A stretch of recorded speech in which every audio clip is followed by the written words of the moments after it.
Hello, welcome to episode 13 of the Whiskey Podcast.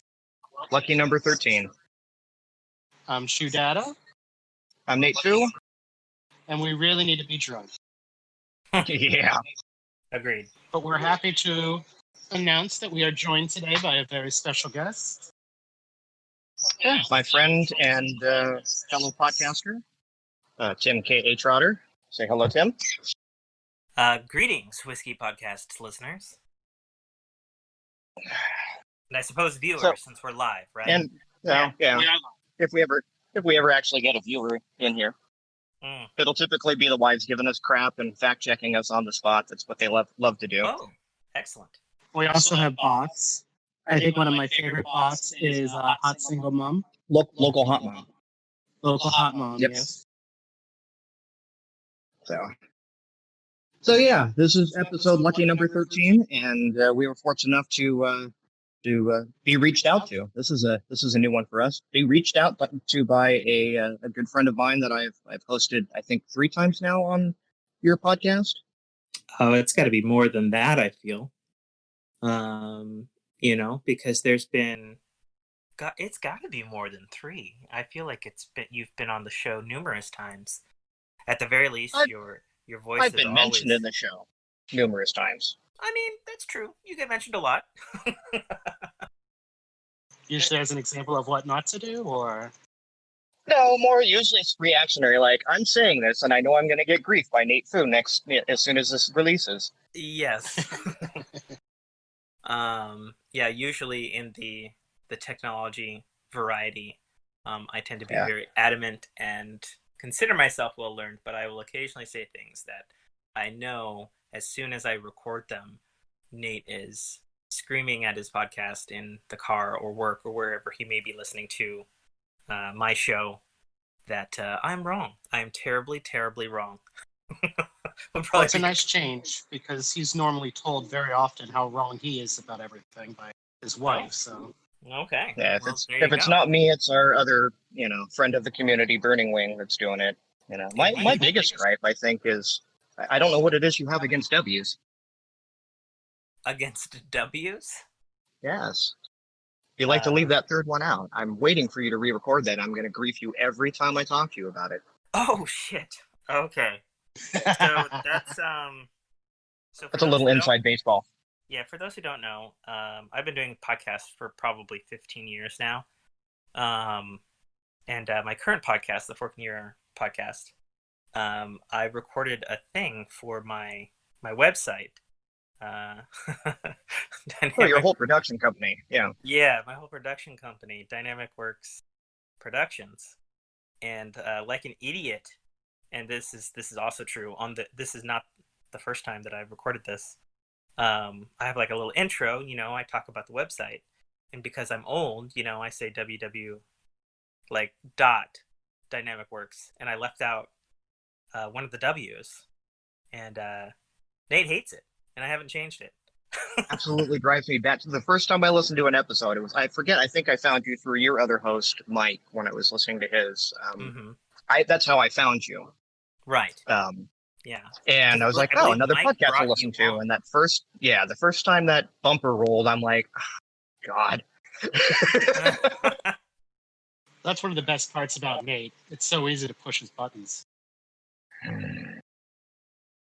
I mean, my favorite is to piss off Nate. I have a fish tank that I'll let his daughter partially clean, and then walk away from it, and he'll get so annoyed that it's only partially done that he has to go and finish cleaning the entire tank for me. So I'm okay with that. Oh, I see. So yeah, you mentioned that you've been podcasting for over 15 years, and Yeah. I only know about 3 of the podcasts that you've done. I've been a guest on one of them. Yeah, What, that's what fair. is your podcasting history? Because So I was thoroughly shocked when you Twitter bombed me from every single podcast account you've ever created.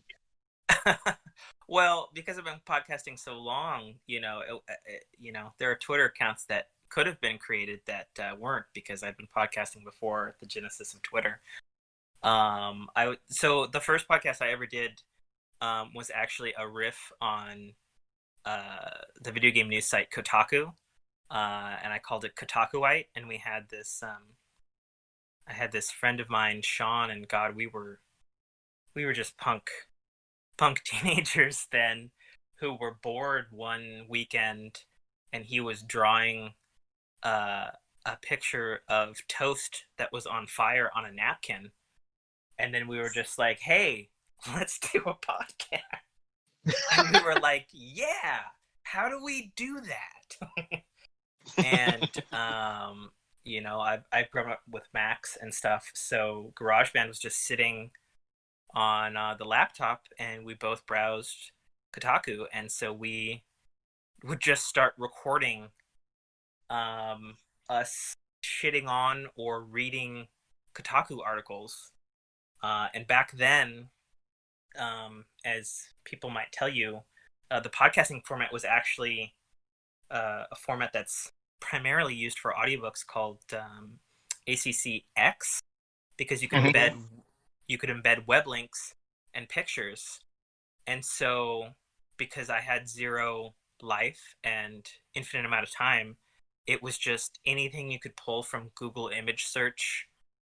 God, we would have like thousands of pictures over the course of, as you know, my podcasts usually run like 3 hours, Nate. Right. And so because I had all this time, we'd just throw pictures in, and it would just be obscene and raunchy. And I do say obscene and raunchy because we actually got a letter from Apple iTunes podcasts, because they were one of the first to host podcasts, to tone our shit down. Because it was too extreme. Is that framed somewhere?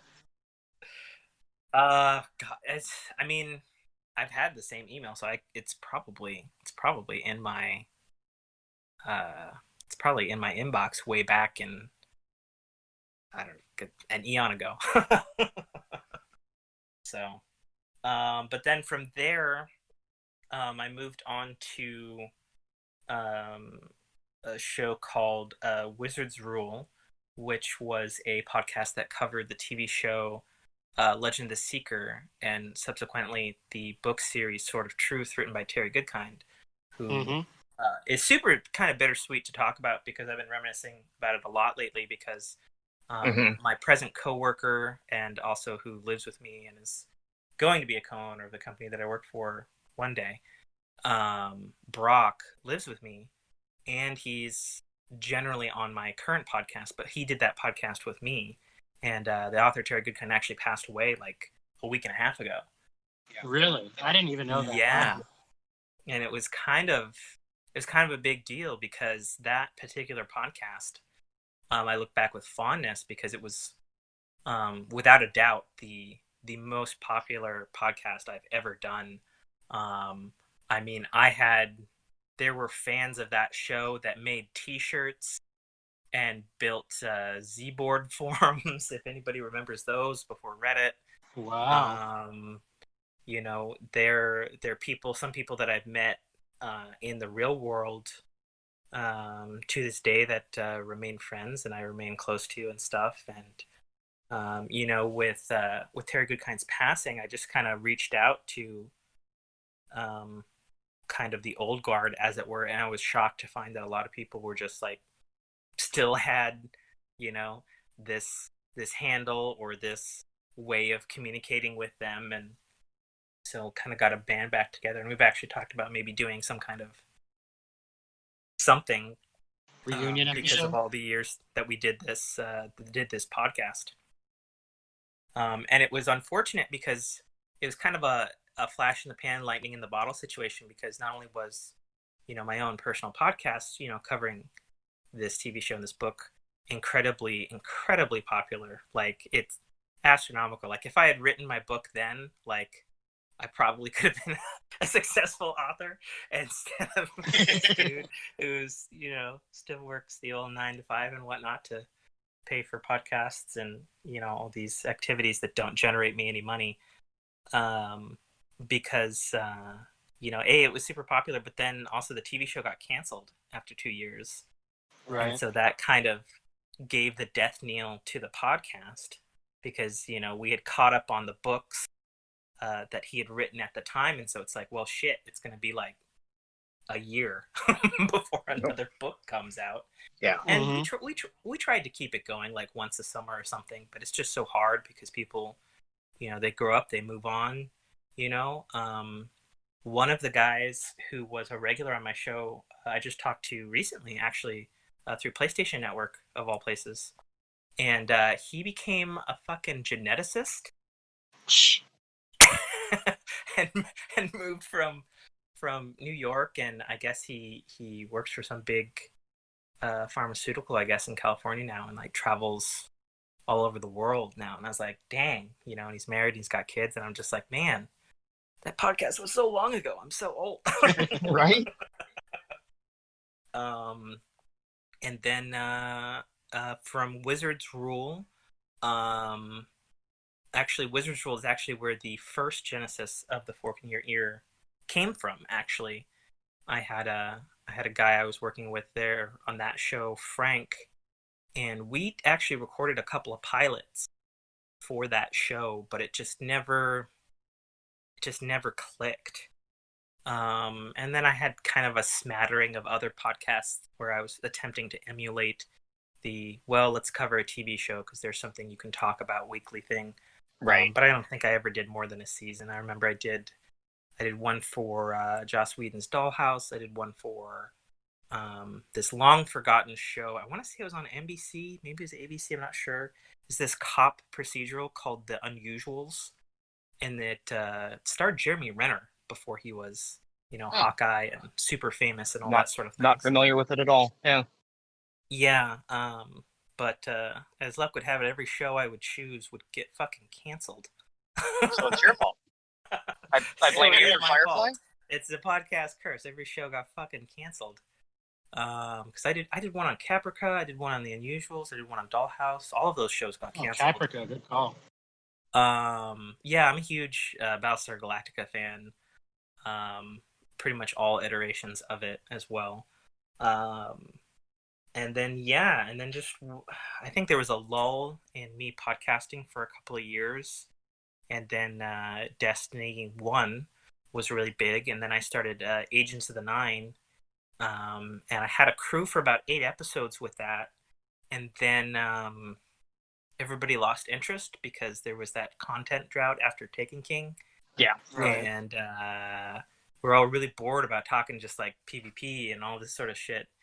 And I was working with a guy called Selfmade Dame, or I am Selfmade Dame, or Recognize on Twitter and Twitch.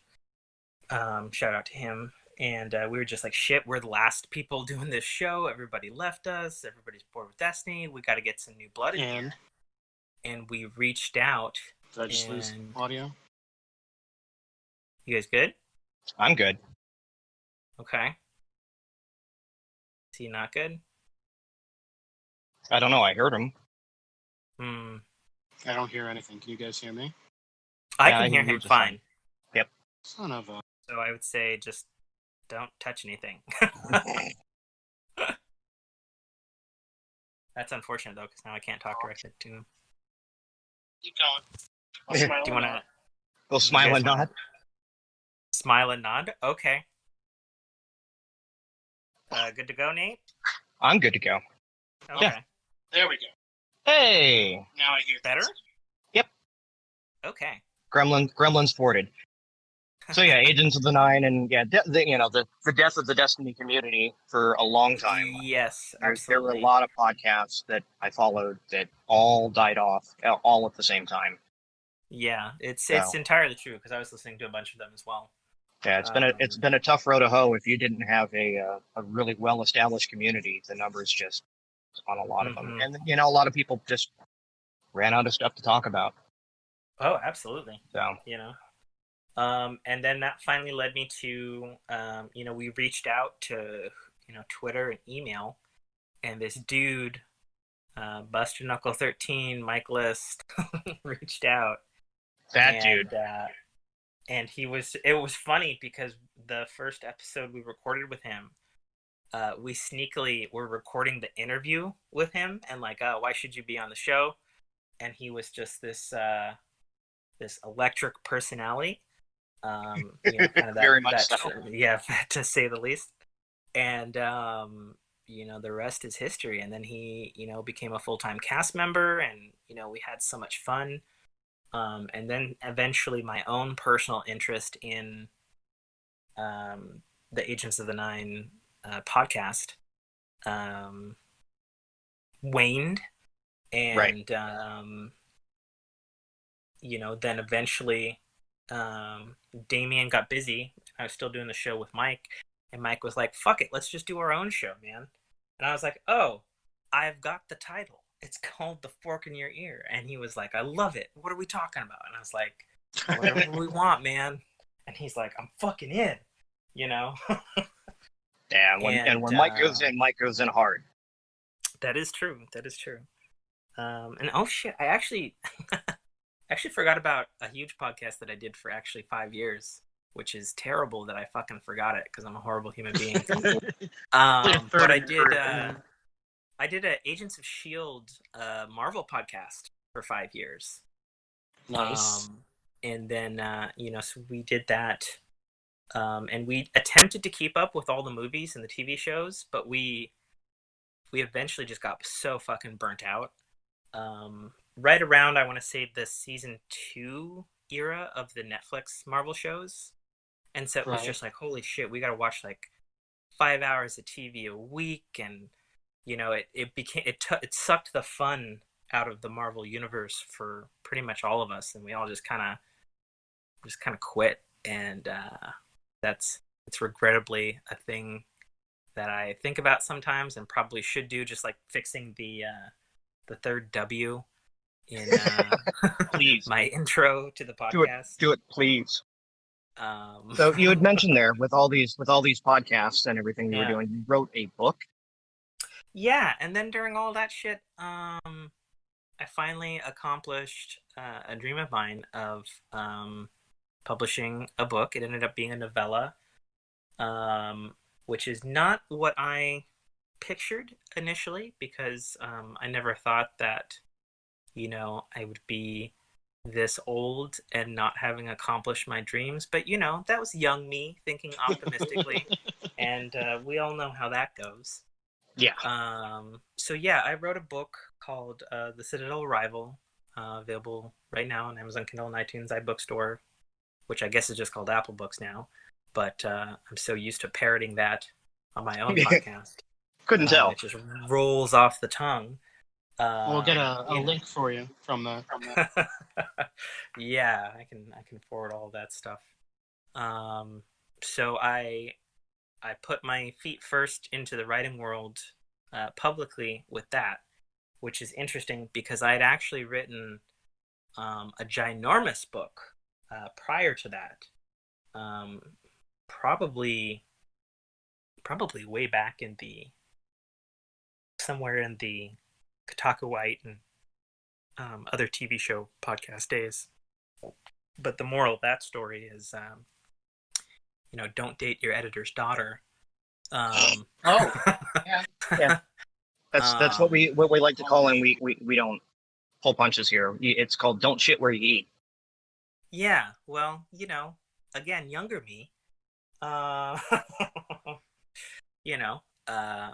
she was a terrific editor. I had this giant fantasy novel. Actually, it was like 900 some pages. It was a monster in comparison to what actually publicly came out for me.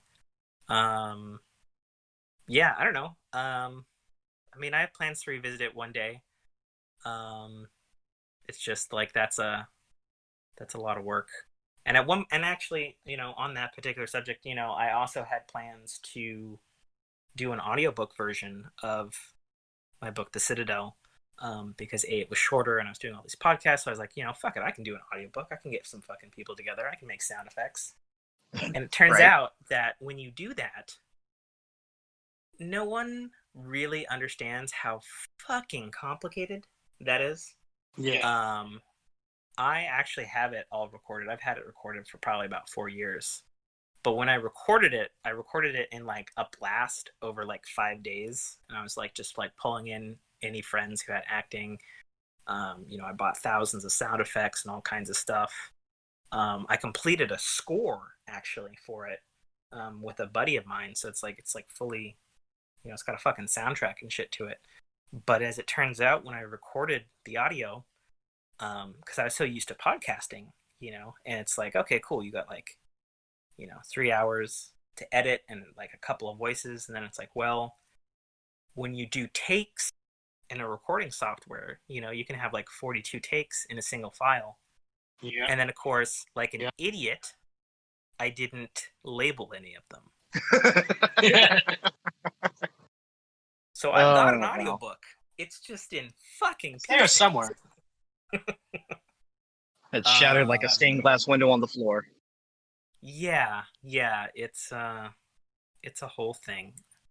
So, one day, I'll probably, honestly, the easiest thing would just to be pull the ripcord and re-record it, and probably either get the same friends or similar friends to do the additional voices on it, because I think there's a certain point where I was just like, man, I'm spending like an entire weekend and I'm getting like 3 minutes of like completed, like sounds like professional audiobook type stuff.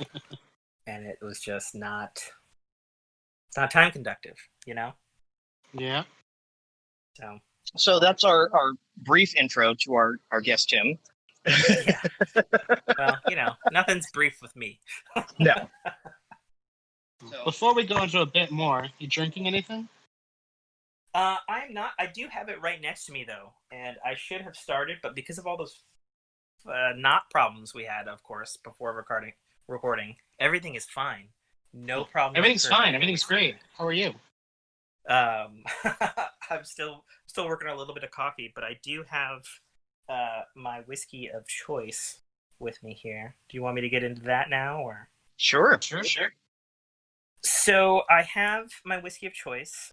For those who, I guess nobody would know, but I'm actually half Canadian. And when I was probably 16, and like all 16-year-olds sneaking into their father's liquor cabinet, because my father's Canadian, he had Yukon Jack, which is, of course, the well-known Canadian. It's technically classified as a honey mead whiskey, believe it or not. But looking at the bottle right now in my hand, it just says liqueur on it. But it is very much a corn-based and honey-based whiskey, for sure. And when I snuck in at the age of 16, I was, it was next to the Jack Daniels and all the other kinds of stuff, and I was just like, sampling the wares as one does when your parents are out of town and you're alone. And I remember distinctively, I took a swig of, I want to say it was some Johnny Walker and then some Jack Daniels, and I didn't like those. But then I took a swig of Yukon Jack, and then before I knew it, the bottle was gone. And I was like, okay, this is the one. This is the one for me right here. All right.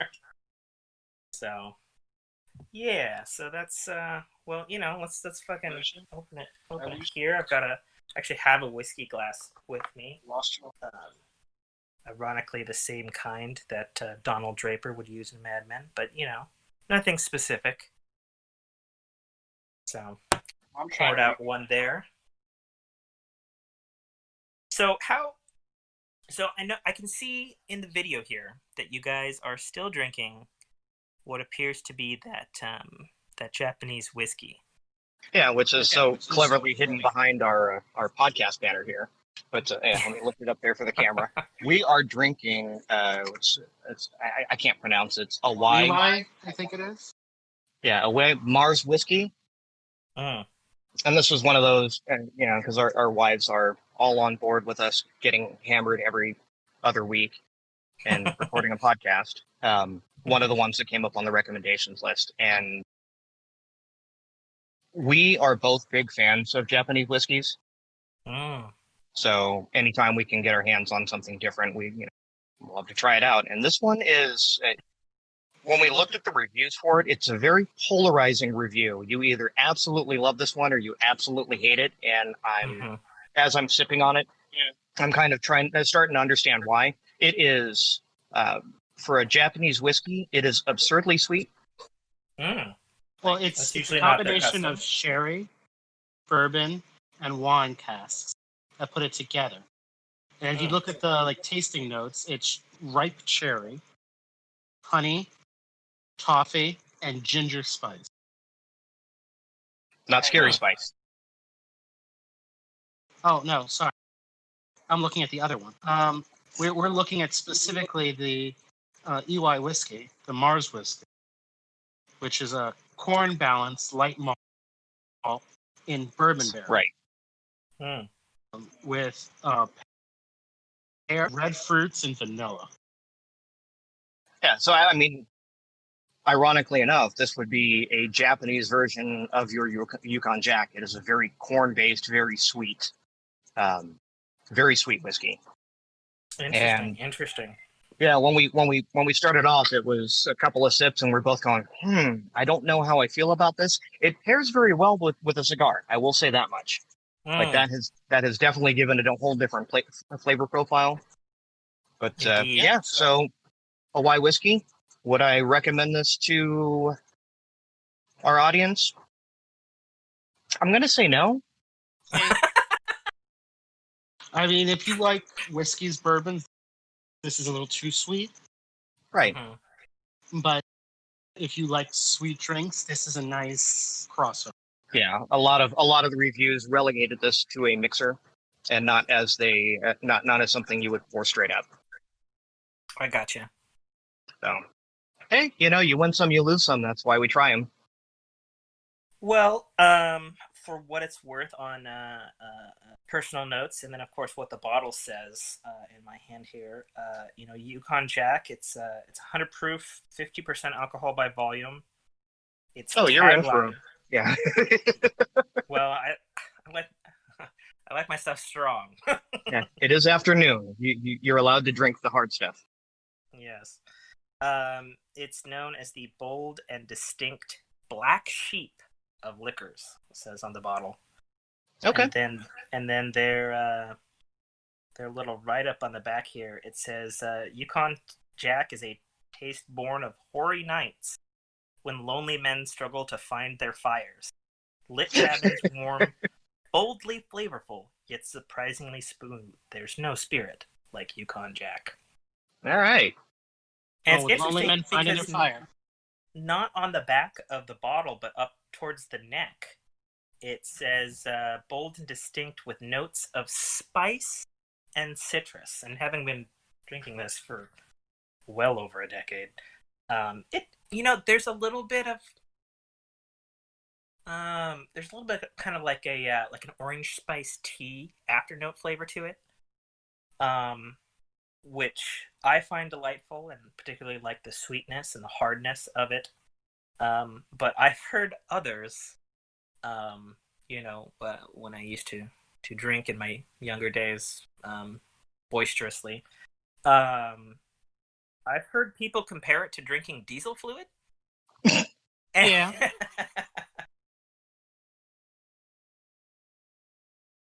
Yeah, and certainly there's a lot of acquired taste.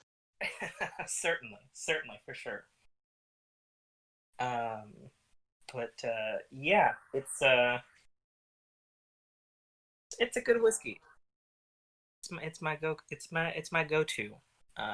It's not expensive or aged horribly, but it's funny because when I did start drinking it, it was available only in Canada. and so I would have to go to select liquor stores back when they had liquor stores, of course. Wait, you don't have liquor stores in Canada? What? I mean, I don't live in Canada, Nate. Oh, that's true. Live in Washington State, But I remember, you couldn't get it all the time, and nowadays you can find it at frickin' Walmart right next to everything else. It's definitely grown in popularity. That's for sure. So we're a sweet whiskey cast today. That's Apparently kind of what I'm gathering from all this. I feel like that's your title right there, the Sweet Whiskey Cast. The fork in your whiskey. Yeah. So I don't know about you guys, but I'm a huge fan of chilled whiskey. Like, I pulled my bottle out of the freezer just now. Certain whiskey, we enjoy cold. Like, normally we'll put an ice cube or two in, but we like the peatier, smokier ones, which don't necessarily do better chilled. Mm-hmm. Yeah, I think about the only two that I pull straight out of the freezer is, what we call our therapy drink is Fireball. Oh, yeah. Yeah, long little Fireball. history with that one. That's our grief drink. So it kind of got that moniker because we had one particular year with our spouses. Yeah, within a week, both our spouse's father and grandfather passed away. Like, literally, the grandfather passed away during the father's services. Oh my! That's so ridiculous. The whole family was kind of at odds, and in a way, finger quotes here. And we said, well, what do we pull out? What are we cheersing to? And they opened up the freezer, and the only thing that was in there was a giant handle of Fireball whiskey. So we said, well, look, this is what we're going with. And it has now officially become our grief drink. Interesting. Interesting. So we always have an emergency handle. So tell me, changing topics entirely. Sure. You we do hard segues own your own business, did I hear? Yeah, you are a self-made, self-employed man at this point, right? More or less. I hear that sigh. I know that chuckle because, again, I know the history behind it. But go ahead and tell us the trials and tribulations that has been your delve into. I don't know, what would you call it? Self-immolation? Yeah, I mean, that's a word for it for sure. I mean, so the gist of that is, well, what is it that you do? Just so we can get that out of the way. So I install automatic doors for ADA, Americans with Disabilities Act compliant circumstances. So hospitals, supermarkets, there's a door that slides open Star Trek style or swings open. At the very least in this state, there's a pretty fucking high chance that I had something to do with it. Right. And basically any of your automatic doors when you walk into a grocery store or hospital or whatnot, that's akin to what you do. It is exactly what I do, actually. Yeah. So I sell, service, and install all sorts of brands of that, I don't know, subgenre of construction.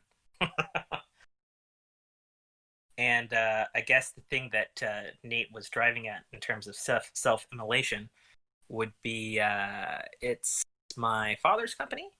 And I've been trying to wrangle it from him for, God, at least 5 years now. And I've worked basically on and off my entire life since I was 15 in this company, with the majority being the last 8 years where I've kind of been like, all right, well, sure as shit not making money on podcasts or books. I guess it's time to cheers to that. Yeah. It's time to, nut up or shut up, I guess. And then, of course, the difficulties of attempting to take away or run completely a business that, your father started, oh God, like 30, I want to say it's 39 years ago. Oosh. And it's just been, it's funny because something that, because he's wanted me to take over this business since I was a young child and didn't want any fucking thing to do with this business because I was going to be a writer. I was going to make video games. I'm a kid. I don't know what the world is like. And then when I finally decided that this was the case, and that I could make a good living off of it and could run it better than him. Man, it's just been one fucking obstacle after another. Everything from, problems with the office where my girlfriend actually ran the office for a while, to, I've been trying to secure a loan the last 2 years, and that is insanely complicated, I might add. It might be a little better in other states, but in this one, I definitely got royally fucked on that. Of course, COVID happening, and that just yeah. For some reason, that's been a major topic of our podcast. Yeah, I've noticed. Unfortunately, when you start a podcast during a COVID era, it's hard. It's the elephant in the room. Well, and it's like all the COVID babies that are happening this year. So it happens. Which you birth. we have one here. So. Hey, she wasn't born as a result of COVID. No. True. Obviously, there are the babies that came right at the peak of COVID occurring, and then it's like, well, fuck, you're in the world now. Yep. Yeah. So, that's just it's just one of those things. We got, I guess, fortunate enough that ChewDada's daughter was born right at the very beginning of COVID. So in and out without a problem. Yeah. Well, that's good. That's good. But Yep. I'm sure, and I don't personally have any kids yet, but I'm sure from a father perspective, you've got to be like, fuck, you're being born during an apocalypse. Right? Yeah. Yeah. That's been pretty consistent. It's almost like, watching The Walking Dead or something like that. When the new baby comes along, and they're like, well, sorry, we screwed you over on this one. Yeah. Here's your planet. Yeah, indeed. It's funny because myself and my girlfriend have unfortunately kind of become stewards of her youngest sister, who had a baby just 3 months ago, and is not doing a very good job at being any kind of parent. Because we're watching that baby 2 days out of the week now. We don't know what that's like, huh? Not at all. I've listened to a couple episodes. I'm sure you guys have an idea. Yeah. I mean, and again, I will give full credit to credit where credit's due. If it wasn't for Ian here and his wife, we probably would have lost our sanity months ago. So they have very much trying to sell their kids. We're not selling them to you, but you've definitely stepped up and done above and beyond helping us manage a Chew-Kid household while having one of your own. Yeah. Well, that's part of the fun of me being kind of fun employed at the moment. Oh. Well, at least in that sense, you're able to help out and perhaps get off some of the load between your families. Yeah. Yeah, we are definitely we're the embodiment of it takes a village. Sure. So. Yeah, I mean it's crazy because people have come up with all kinds of different solutions for their kids during this. Like my best friend and co-worker partner in my father's business, Brock, who's just a room away. He's got a 5-year-old, and his choice was to send him over to a homeschool co-op in Idaho, with his Holy grandparents.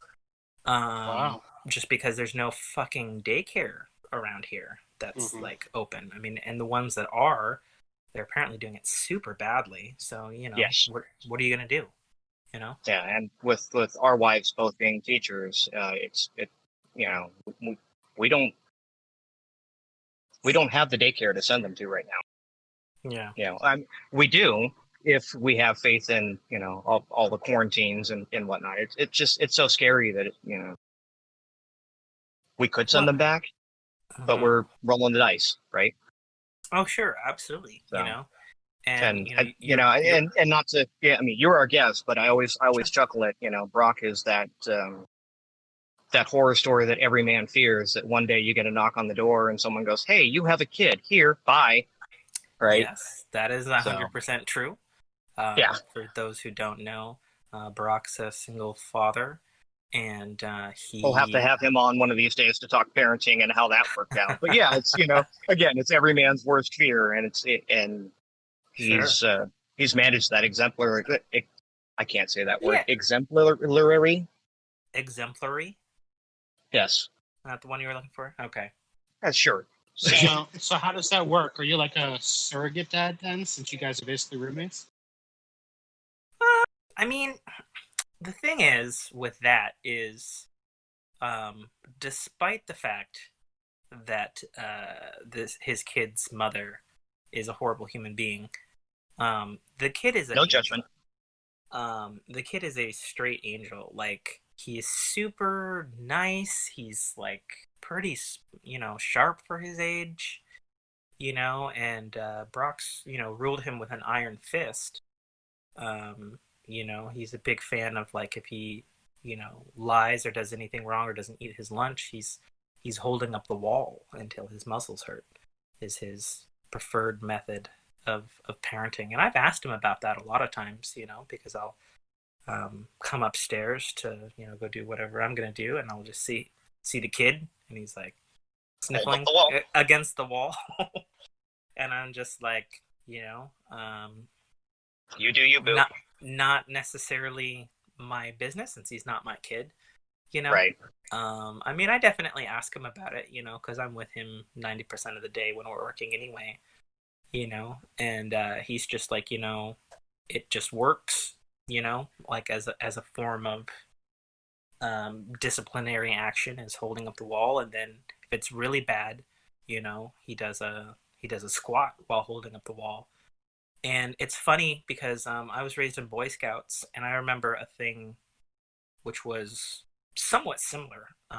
We had two things. We had either you'd carry around a bag of rocks, like in your rucksack, for like miles, Mhm. if you were really in trouble, or you'd hold up a tree, which is somewhat similar method, but I think probably a little easier on the muscles because of where you have your hands placed. And Sure. generally, trees aren't, they're not as big as they get in California, the redwoods down there. But it's funny because I definitely remember getting in trouble in Boy Scouts and holding up a tree and carrying around a bag of rocks, definitely. But, Yeah. it's funny because those things are like, they're so simple, but they stick with you, I think, longer than maybe like a spanking or a beating or belting. Right. Um, I mean, that's just my own personal reflection on my younger days. Um, and somehow, some miracle, with a single father who has custody of his kid, his kid's doing pretty well, all things considered. Yeah. Has that experience that you've had with Brock dissuaded or reinforced your decision to not or to have kids at this point? Well, it's funny you mentioned that because it was definitely something I was thinking about before getting on the podcast. Because I was I wasn't necessarily going to bring up the topic of kids, but I'm more than happy to talk about it because where I'm at in my life is, I have this lovely girlfriend of 4+ years now. We just celebrated our anniversary um, not too long ago, and despite Congratulations. despite the 10 carat sterling silver and oh god, I'm forgetting the name. It's the type of diamond that's man-made. It's not like Right, crazy right. Not expensive, cubic but zirconia, but yeah. yeah, the newer kind. Lab grown, yeah. Yeah, the lab grown ones. Yes, they've got like a slightly pinkish hue to them. But I got her a necklace and earrings, and spent as much as a Xbox Series X on them, and it's like, okay, this is gonna do the thing, Quit jumping and ahead. and thinking, she's gonna like cry and like be all lovey, but instead she opens them and it's just like, oh, these are okay, cool, And by the way, these were on a list of hers, so this was not something that was like, she didn't not want, Mhm. and then it comes to the $20 Amazon blanket that's in the shape and pattern of a tortilla, and she bawls her fucking eyes out over this tortilla. She's like, I can be a little burrito. I love it so much. She's Hispanic, by the way, so there's a cultural significance with that as well. But like, she cried twice over this blanket, and here I am thinking like, fuck, I could have just got her the blanket. Oh, wow. So, so it goes, I guess. So I guess the question that I was actually going to ask, since you guys are married and have been married for some time and kids, is And more or less each other at this point. sure, is when is the right time to get married? Is a question that I ponder a lot, because I know my girlfriend wants to get married, and from a logical standpoint for myself, it's like, well, this year would have been good. I actually had a plan. I was like going to take her to, Disneyland and propose, but an apocalypse hit. Right.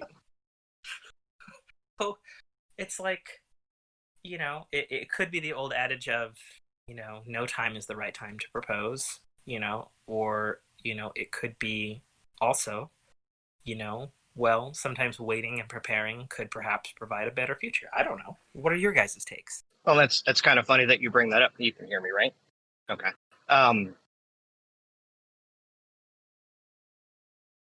ChewDada here decided he wanted to get married twice, and To the same woman. to the same woman. Yes. Oh, okay. It was a We had family members who were ill, and I had lost health insurance, so we kind of did a rush courthouse wedding, for lack of a better term, so that they could still participate, but then had the larger ceremony and party a year or so later. right. And you guys were only together for how long before you got married? Well, so we had been together for just under a year and a half, 2 years, something like that. Before Waiting for the fact check to come into chat here. I'm waiting for the fact check to come into the chat here. It was 19 months and 3 days. Yeah, no, I'm sure they'll tell me how I'm wrong later. But, we had been together relatively shortly. But, as my wife talked about, had we known each other 10 years ago, it never would have worked out, just because of where we were in life and who we were. But then you look at, N8FOO and his wife, and they were dating for 16 years before a friend proposed for them. Yeah. And then it still took a friend proposing on your behalf. Right. So you've really got both ends of the spectrum with the two of us. So sure. when is the right time? When you're, in my opinion, when you're ready to make that next step, when you're ready to start having a family and you're really full on committed to doing that, that's the right time to do it. And it's also, like, from a just social standpoint, when you and your girlfriend or boyfriend or whatever it is are ready to have a conversation that's not comfortable and are able to work through it together. Yeah. Whether that's money or past relationships or family or whatever that is. Like, if there's certain things that you're afraid to bring up with someone, then that's going to come out eventually. So why would you do that after getting married? Right. You know, be ready to have a partner, not just a, friend. Yeah, and you've got a lot of things that need to fall in line. And in your case, how long have you lived with? Do you care if I say her name? No, you can say her name. I've said Okay. her name on my show. So Okay, yeah. As long, I mean, you've lived with Jess for how long now?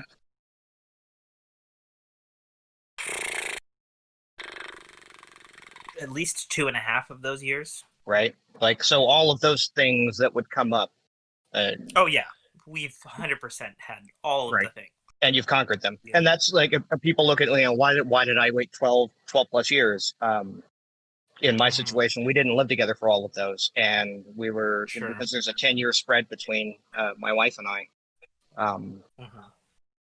I was basically dating her through her, teen years, 18 to 21 to 24, 25.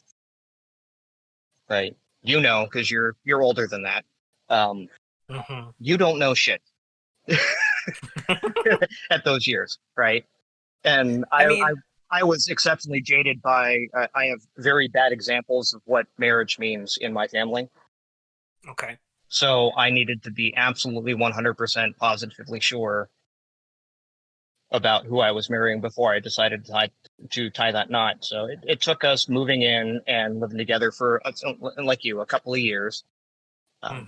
And everyone to get their career path started and some semblance of stability. And once we had all that, at that point, it just became a natural thing. So if you have that now, you've lived together, you know all the trials and tribulations of living with each other, you both are set on your career paths. Your career path is up in the air. I would say that she has more reason to be reluctant than you do at this point. Yeah, it's definitely reversed for us at this, because she's wanted marriage since like the first year we were together. And I definitely side on the I would like things to be stable for it's a big thing. Potential marriage, and I would like things to be stable for a potential kid. Yeah. And honestly, and then my view has always been, I'm a project manager by trade, so I like to organize and plan, and I want my finances in order and budgeted and things figured out. But at the end of the day, realized there really was no perfect time, because back in the day, you could have someone that worked for the same company for 40 years and they were fine and they had stability and it was whatever. Now, it's an exception with working, 12 years? 16 8 years? 15? 16 years. Yeah. With the same company. But I've jumped around to 4 or 5 different companies and started my own projects and independent study stuff for like 5 or 6 different attempts. And that's just kind of the nature of how things are. So if you keep waiting, it's going to get to a point where it might be too late. At least for the biological kid standpoint. Right. And that was, in your case, that was one of those things that, your wife is how old now? She's 37. Right. So you come across that where if you're going to start a family, there become risks involved at that age. Right. Where you kind of gotta get off the pot. It's kind of funny because on that particular coin, Jessica has told me simultaneously, she wants to get married right away and have kids right away. And then also, like, presently, like Friday, after taking care of her sister's kid, no, I want to be done with, because she's in college right now. She's on her second of 4 years for accounting. Nice. She wants to be out of that first before she has kids, which I think is very smart, because obviously you don't want to have a kid during that time, because you have to look at it this way. She works at a company that I've been told I'm not supposed to mention on podcasts, but it's a big one. Presently at night, and she's going to school somehow during the day. She wakes up for like a few hours, does school, goes back to sleep, and then also not sleeping on Sunday. Well, it'd be tonight actually on Sunday nights, because she's going to work tonight, and then she's coming back home at like 7 a.m. and then she's taking care of her sister's baby until she's done with work, and then she turns around and goes immediately to work. So like this day here, her day is like a 48-hour day, Right. like right now, and it's like, and she's doing school and she's working, and she's trying to find time for me, and she's overloaded. My wife, she was my wife overloaded graduated before this. what I think her first master's with her firstborn in her arms. So. But yeah, it's when it feels right, it feels right. And if you guys have, in my humble opinion, you guys have crossed all those thresholds. That again, you've lived together for 2.5 years. You have a roommate. You've had roommate situations. You guys have entered into property ownership together. Mm-hmm. There's not a whole lot left at this point. It's just It's at this point, it's are you comfortable? Yeah, are you comfortable with it? Yeah, I mean, it's funny because talking from a. Go ahead. I was just saying, it's funny because I feel like I oscillate, daily or weekly between like, I love this fucking girl. Why shouldn't I marry her? Between like, man, this world is fucked up. Like shit. Like things could be more stable, and I definitely find that that's kind of the common thing that I oscillate between, questioning wise on it. Well, I'll argue something also. Like, if you guys are happy together and you each want to keep your own finances and that sort of thing, then keep doing that. The act of marriage, we've, as a society, romanticized. But the reason why you get a marriage license and it gets recorded is because it's a financial pact between you and your local and the federal government. Like, sure, these are the rights that are automatically bestowed by, you guys being married. And in return, these are how you guys will address taxes. That's literally the reason for a marriage license. It has nothing to do with anything else these days. In the past, it was you needed a license because they wanted to avoid interracial marriages and things like that. But you could be married in the eyes of religion, in the eyes of your family, without actually having a marriage license. The marriage license and the full ceremony are for taxes, right, and visitation rights, and what happens for disability and medical and things like that. Yeah, it's funny because that's been one that's been thrown at me more often recently, because I've never had any kind of insurance or benefits medically, and I have a bunch of dental problems. In fact, I have one right now that I've been ignoring since COVID. Did I hear dental? She's like, well, I got full dental if you married me. Like, we could get this taken care of. And I'm like, I know that just feels like the wrong reason. But, like you said, Nate, we've already had all the talks. We've already decided that when we do get married, taking some cues from some of our other married friends, we'll have a joint bank account, but then we'll also have our own bank accounts still. And my wife and I still have our own separate accounts, and we have a joint account that we that we pull together. And I've heard so many people say that oh no, you have to get rid of all those separate accounts and you go all in to one joint account. And if you can't trust the person, it's not about trust. It's you set things up. You have that. In our case, we have a joint account. We know what our expenses are. So sure, and that's like your expense account, basically, Yeah. So all the money goes into that account that covers our expenses, and anything that's left over, if we've covered our expenses, if you want to go spend the extra $1,000 you have left over on LuLaRoe.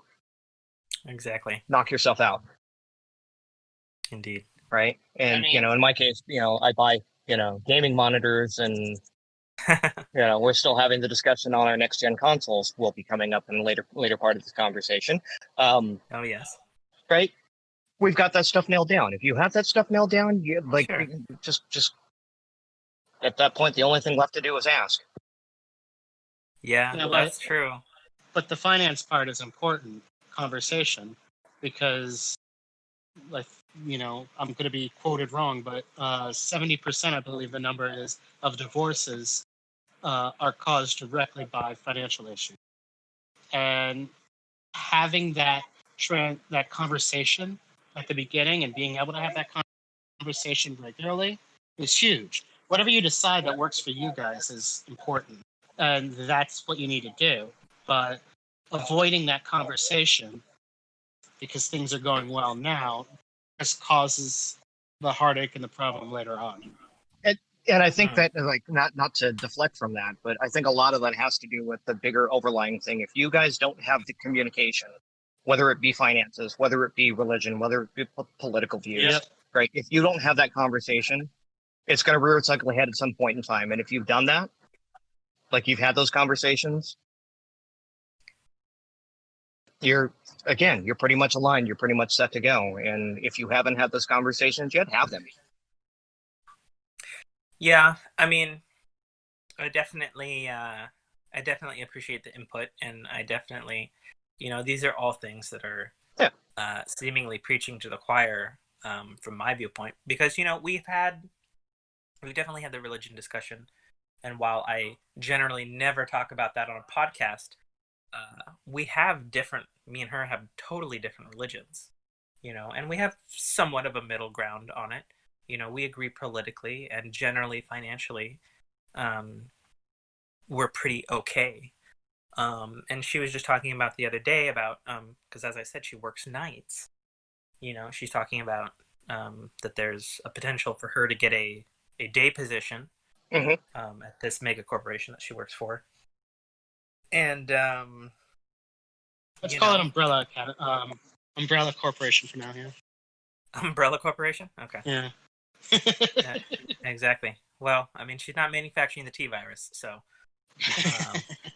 it's okay. Or Las Plagas, or any other various things that are basically riffs on the T virus. Right. And she's talking about going back to days, and we were actually just talking about that just last night. And then she was like, is that going to make things easier on you? And I was like, I don't know, because I just had to adjust to COVID. And then you going to nights since March, and I'm kind of adjusted now, so I don't know how that's gonna go, going back to how it was. But now you're, because prior to COVID, she was working for me or with me in my father's company. Yeah. She was the office administrator, and that came with its own hurdles. And it's interesting because, when she left. She left for financial reasons, just because we couldn't afford to pay her, right? And myself and Brock, even though it's only basically a family company. It's extraordinarily small. What you see is what you get. And she knew that was the reason why she was leaving. With the potential to return. And it's funny because after working for this mega corporation at first, she was all like gung ho and so excited and very happy and didn't think that we were going to work out. And then more recently, just out of the blue, she's just like, how come you guys haven't asked me back yet? And I was just like, I didn't fucking know you wanted to come back. I thought you fucking hated working with me. Like, where is that coming from? You fucking hating the mega corporation now that you've been there a couple of months? Like, what's the deal? Yeah, and we've had that conversation ourselves in our family. In my case, I've been very, very risk averse. And for almost a year, I was moonlighting for the company you were working for. Year and a half. I was moonlighting doing IT for a company that Ian here was working for. Trying to get my foot in the door because I have an IT background, but I don't have the certifications involved in that, and kind of got some of them. But I wanted to get some experience under my belt, and So I was doing that with him. And there was a point where I had to make a decision. Do I leave my 9 to 5 stable that I've worked with at that point for, I think it was 14 years, Sure. and go out on my own and bet the farm on my IT experience. Mm-hmm. Right. And we all as a collective had a lot of conversations on that, and I bucked back against it because again, I'm all about stability. I'm all about longevity, and shit, howdy, COVID happened, and it was probably the best decision I ever made. Yeah. And my background's the exact opposite. I like taking the risks. Right. Starting my own thing, doing project-based work, and seeing where it goes. And now suddenly I've got a baby to take care of, and I'm responsible for someone more than just me. So it's how do I pivot? Yeah, I don't like pivoting, so I get where Jess is coming from. Where it's just like, what are we doing? Like, where does the future go? And same with you. Like, well, and and I can speak since obviously I know my own company's financials. It really wasn't until this kind of the start of August until now that we came into the black on the books. And our company is doing quite well, but at the same time, since it is a small company, I know from history of this company that usually it's pretty busy up until Christmas, and then there's a huge lull as government contracts reset and all that sort of stuff. Yeah, it's very much a feast or famine business. But at the same time, I don't know, if there is going to be, a kind of a lull period at the beginning of the year. There's usually a lull period generally, but now with COVID, I mean, I've never done this many schools, that are trying to open, or new schools or whatever this late. I mean, we're basically in fall now. Because usually all that stuff is done through June through September. Right. And but again, everybody's we're behind. we're in a COVID area where everything wants to be touchless, and anything you can do to minimize contact with surfaces, like, that's a boon for your business. Well, and I can tell you with absolute certainty, because that's literally what I was doing last week. Was there was a city hall in one of the cities nearby, and they had like, God, I don't know, like 16 doors, and then that's times 2 wireless touchless activation switches, where before it was an ADA push button, where you physically click the wheelchair logo, and now it's something you wave like you used. Like, primarily those are seen in hospitals and surgery wings, in my experience, and now it's like, well, now they're on the front door of fucking city hall, right? And I've got 2 other contracts for 2 other city halls that are doing the same thing. So I can only imagine that probably from the top down, there's some kind of mandate that's like, well, because we're obviously doing so fucking great with COVID in America, that there's some mandate from some top down where it's like, hey, we can do something about this particular, doorway, or if there's already an existing automatic, you can make it, touchless. Right. But then on the back end of that, while I'm pretty confident that I'm going to get a lot more contracts like that, I also know on the back end, there's only 3 fucking manufacturers of these touchless ADA certified devices. Right. And one of my manufacturers, I ordered this shit in May, and I just got it last week. Yep. Because they're back ordered fucking through infinity. Yeah. And that's a fucking problem. So, construction, yay. But pivoting to the conversation about kids and when to have them, and when getting married is right and things like that. Normally in the U.S. in general, there's 70% of dads that can take off any time before their kid is, and 90% of those dads spend less than 10 days, and then they're back to work. Right. Immediately. So, having been in a situation where I'm the stay-at-home dad and really watching my kid grow up and participating in it is normal in other parts of the world, but very unique here in the U.S.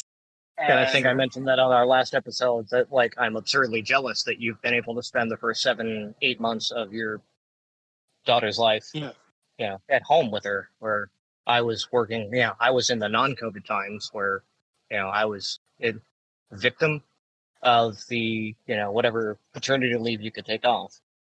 Mm-hmm. Sure. So that's another thing to consider. Yeah, I mean, that's true. In the eventual timeline where there's a marriage and there's a kid, unless I've got more people working for me, it's incredibly unlikely that I could just stop. Right. Because I have to do the office, I have to get out in the field, I have to drive every fucking place to do my job. Yeah, I mean, the upside being is you literally make your own schedule, but then again, your true, but that your commitments make their own schedule at the same time. Yeah, absolutely. And like speaking from observing all the COVID babies in my immediate area, we've got my girlfriend's sister's kid. I was just over at my friend Daniel's house last night, who was having a little micro dinner party. I helped him move a couple of weeks ago, and he's got a brand new baby. Who she's only 5 months old. But he's Air Force, and so he was gone on deployment in Kuwait up until August. So he missed his first baby's birth and wasn't there for her during those early months. And now he's got because he was deployed, so he's got a fuck ton of paternity leave. Through the Air Force because he was deployed, because when he got back, he had like his mandatory COVID stay at home. So, September completely gone, and then October and November are gone for him until he goes back on duty in December. And then his wife's gone back to work, so he's become the stay-at-home dad, much like yourself. And that's been, very challenging for him because, of course, he had to fucking crash course catch up on how to do all the babying, not because he wasn't like prepared and reading shit and, and preparing in his own ways. And babying is hard. Yeah, and that's the thing that I've seen because he's a hyperactive motherfucker. And it's like whenever I talk to him, he's just like, hey, yeah, no. Right? Yeah. He's like, I got more sleep when we were getting bombed at the Kuwait base. Right. I'm just like, shit, that's fucking crazy. And it's true. And if those things are that important to you, then they're things to consider. Yeah. But, going back to when's the right time, I think at 35 I can say there's never a right time. Right. It's what's the right time for you when you feel you're ready. Well, that's interesting because I'm only 32, so I'm not that far behind you. Yeah, you have an internal checklist, and then of course you have the again, especially with our significant others, there is a point where you have to start looking at statistics and ratios. In your case, is when I proposed. Right. Okay. But with our wives both, I was fortunate enough to jump on that literally and figuratively. Well, that's definitely interesting. Hearing that from Chewy. It's Ian, right? Yeah. Yeah, from Ian, since we are so close in age, and obviously, Nate's like what? You're 70. Are you watching stream? Are you watching stream right now? I am. Because it became a fucking aviary in here. He says you're number one. I mean it with love, Nate. With love. I know. But again, my age became less of a factor. It's my spouse's age becomes a risk factor. Sure. Yeah, absolutely. His wife and I are the same age. Hmm. Yeah, it's funny because I hear two different things from my girlfriend, and she's fuck me, she's gonna kill me if I get it wrong. Yes, yes. No lies. Mexicans, they're stabby. Mm-hmm. I believe she's 27. Okay. So there's a bit Yeah. of an age thing, but she's You, very mature. So but she's yeah, like, you you have gotta a put little babies in time. me before Yeah, I you have a little expire. time statistically. Hmm. But at the same time, like I also think, sometimes when I am thinking far into the future about babies, and it's like, man, because like I look at Brock, who's 3 years younger than me, and he's already got the 5-year-old, although that was totally unexpected and Right. unplanned. And it's like his kid turned out great, but he's also younger, Mm-hmm. and I Mhm. feel, it's so fucking true. As soon as you fucking hit 30, like all your body just starts going to shit.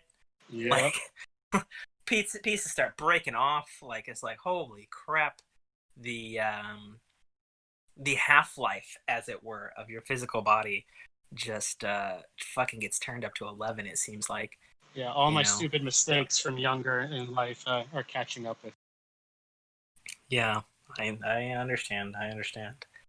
So there's definitely a part of me that's like, yes, I should get married right away, and I should start having kids right away, because I don't want to be an old man when my kid is becoming an adult.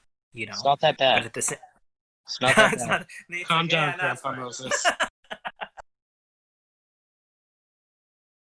Look, I'll say this. Don't get too far ahead of yourself. Sure. Start with step one for you. And if step one is getting married, then think about when that's right. Sure. For my wife and I, it really came down to, will anything change in our personal lives when we get married? When the answer was no, then we're like, well, we're technically married already. Let's take that step. Let's do what we want to with that. Um, and the non-romantic portions of it, the health insurance, the tax savings, drove the decision rather than a biological. Yeah, I mean, Mm. marriage itself, as much as I would love to think that and romanticize it. Marriage is not a romantic thing anymore. Yeah. Mm. Fair Well, enough. it's when I first was proposing to my wife, I was given a book that I forgot the exact name of it, but it's basically everything after yes, and it talks about death and disability, divorce, finances, kids, wills and trusts, and all the things that actually come into at the end of it. And Oh. that's what people have been fighting for with the equality, is having those things built in, not for the romantic component of it. Because Right. you could get a civil service, you could do that without the state and do your own thing or whatever. It's the state recognizing it that becomes the important part at a certain point. Yeah, and in my case, like there was a big debate that my wife and I had a long time, early into our relationship was, you saying you're going to marry me is the ultimate commitment, right? And a lot of people Mm. have that, it's like, oh, it's the ultimate commitment. And my counter to that was, if I'm not married to you and I still stick around, that's more of a commitment than, oh, I signed the paperwork and we're married and now it becomes a cheaper to keeper proposition, Yeah. right? So, which one is more? Which one is more committed? I could walk away at any point in time and I still stick around, as opposed to we're married and now it's a pain in the ass for me to walk away, and that's why I'm still here. Mm-hmm. Mm-hmm. Right? Like I you got you guys have been through your fights and you're still there without any state mandated reason or lawyers involved, you're still there. This is true, Right. and something that serves as a continuous example to us of how advanced we are on the proverbial skill tree of boyfriend, girlfriend to married couple. We compare directly to, her youngest sister, who is not married, has just had a baby with her boyfriend, supposedly turned fiance of like a year. Mhm. And they've like just done all of the bad things right off the rip. Mhm. And they've not had the financial discussion. They've not had any of the discussions that we've had over our multitude of years. And it's just like, Jesus, we are doing great as a Mhm. couple right now in comparison. Right. We are doing fucking just great. And I mean, you guys are actively surviving living with Brock. Kudos. Yeah, I mean, Brock's pretty easy to live with, though. He's a pretty self-sufficient. Well, I mean, guy. yeah, it is, because you guys have made that work. I guarantee you can look back and say there are many reasons that could be contentious, but the fact that you guys have not had that issue is a testament to how you guys communicate and how well your relationship works. So, well, I mean, put a fucking ring on it already. Not to say that it's all been, cake and roses, like when we all first moved into this place that we're moving in now, over a year and a half ago, she was vehemently against it. Mm-hmm. And I was just like, rightfully so. Look, financially, this is the good move. Mm-hmm. This is the better choice. Yes, we're living with Brock, and she very much wanted us to get like some small apartment. And I'm like, that's cool. But financially, we're much stronger as a boyfriend, girlfriend, and then Brock trio, right, than we are as a couple, and like just to, set the stage for life moving forward. In my mind, there really wasn't a choice. This was the most optimum choice logically I could make, even though for her at the time, she was kind of rallying against it. But I think for now, and I think, rightly or wrongly, her having left my company and then working for, a mega corporation that doesn't give two fucks about her, has sobered her immensely. Sure. to and again, trying to live. when we weren't living together, and the choice was made to try to find a house together. This is back when I had my condo up in Santa Clarita. We were looking for places, and I was living all the way up in Acton, California, which, if you know anything about geography, that's a 45-mile drive from the valley. Right, that's where I was living, and we were still making it work between the two places. We wanted to move in together, and she was dead set on, me finding some place in the valley, because that was what she knew and that was what she was comfortable with. Right. I was, having been burned in the past, very vehement on having a place that my income solely could afford every single expense, right? Yeah, even if it was a sparse living. Yeah, I wanted to make sure I could very much the same way. Yes, Nate, right. And reality has adjusted me accordingly. Right. But that's where Brock enters in, because you have Brock living with you. That becomes mitigated. You have three incomes, and the chances of you losing two of those incomes is a lot less than my situation, where it was two people entering into a situation and only having one. Sure. I mean, right? There is that in a way to look at, but at the same time, because, we're both working for my dad's company, if, right. Both me and him have a bad month, the whole house is having a bad month. Right, which is Even probably though Jessica, which was in a best case scenario, it's probably a good thing that your significant other is now working for Megacorp. sure, absolutely. So it's like diversifying and separating your yes, income. absolutely, not having all your eggs in one basket. That's Right. for sure. But then, again, circling back, we're talking a huge amount of the financial impacts here. She's Sure. looking at it from the romance, from those sort of things.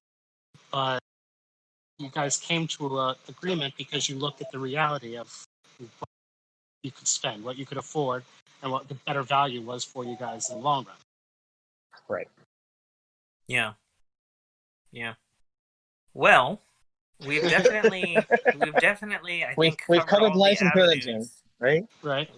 And whiskey. Let's talk some gaming stuff. Please. Yeah, I was about let's to say, get off we this beat depressing this horse topic. to death. What else we got? I've had the ability to sign into Destiny once in the last 3 weeks. Okay. Yes.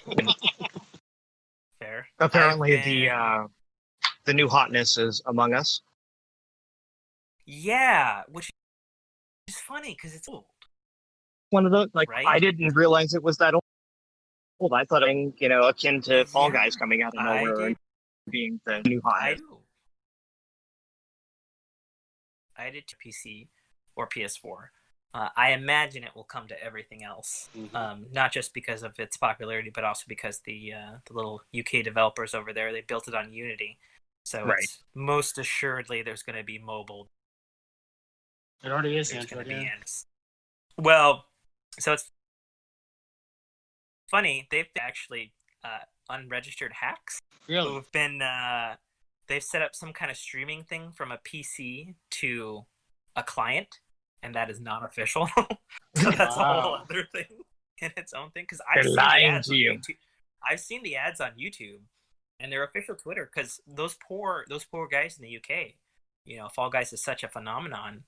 I think what was the last number? It's like 7 million people, concurrent players. And they're a team of 7. Right. Those poor bastards. So I'm sure they've got the money to scale up. But.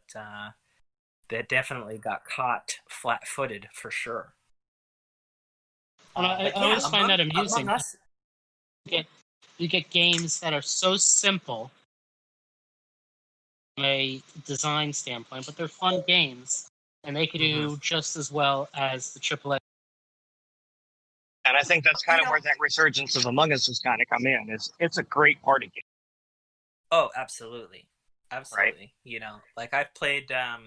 I've been playing Among Us in a PlayStation chat with my usual PlayStation group, but because not all of us have PCs, we're playing on our phones, and generally when the servers don't break because they haven't tended to them,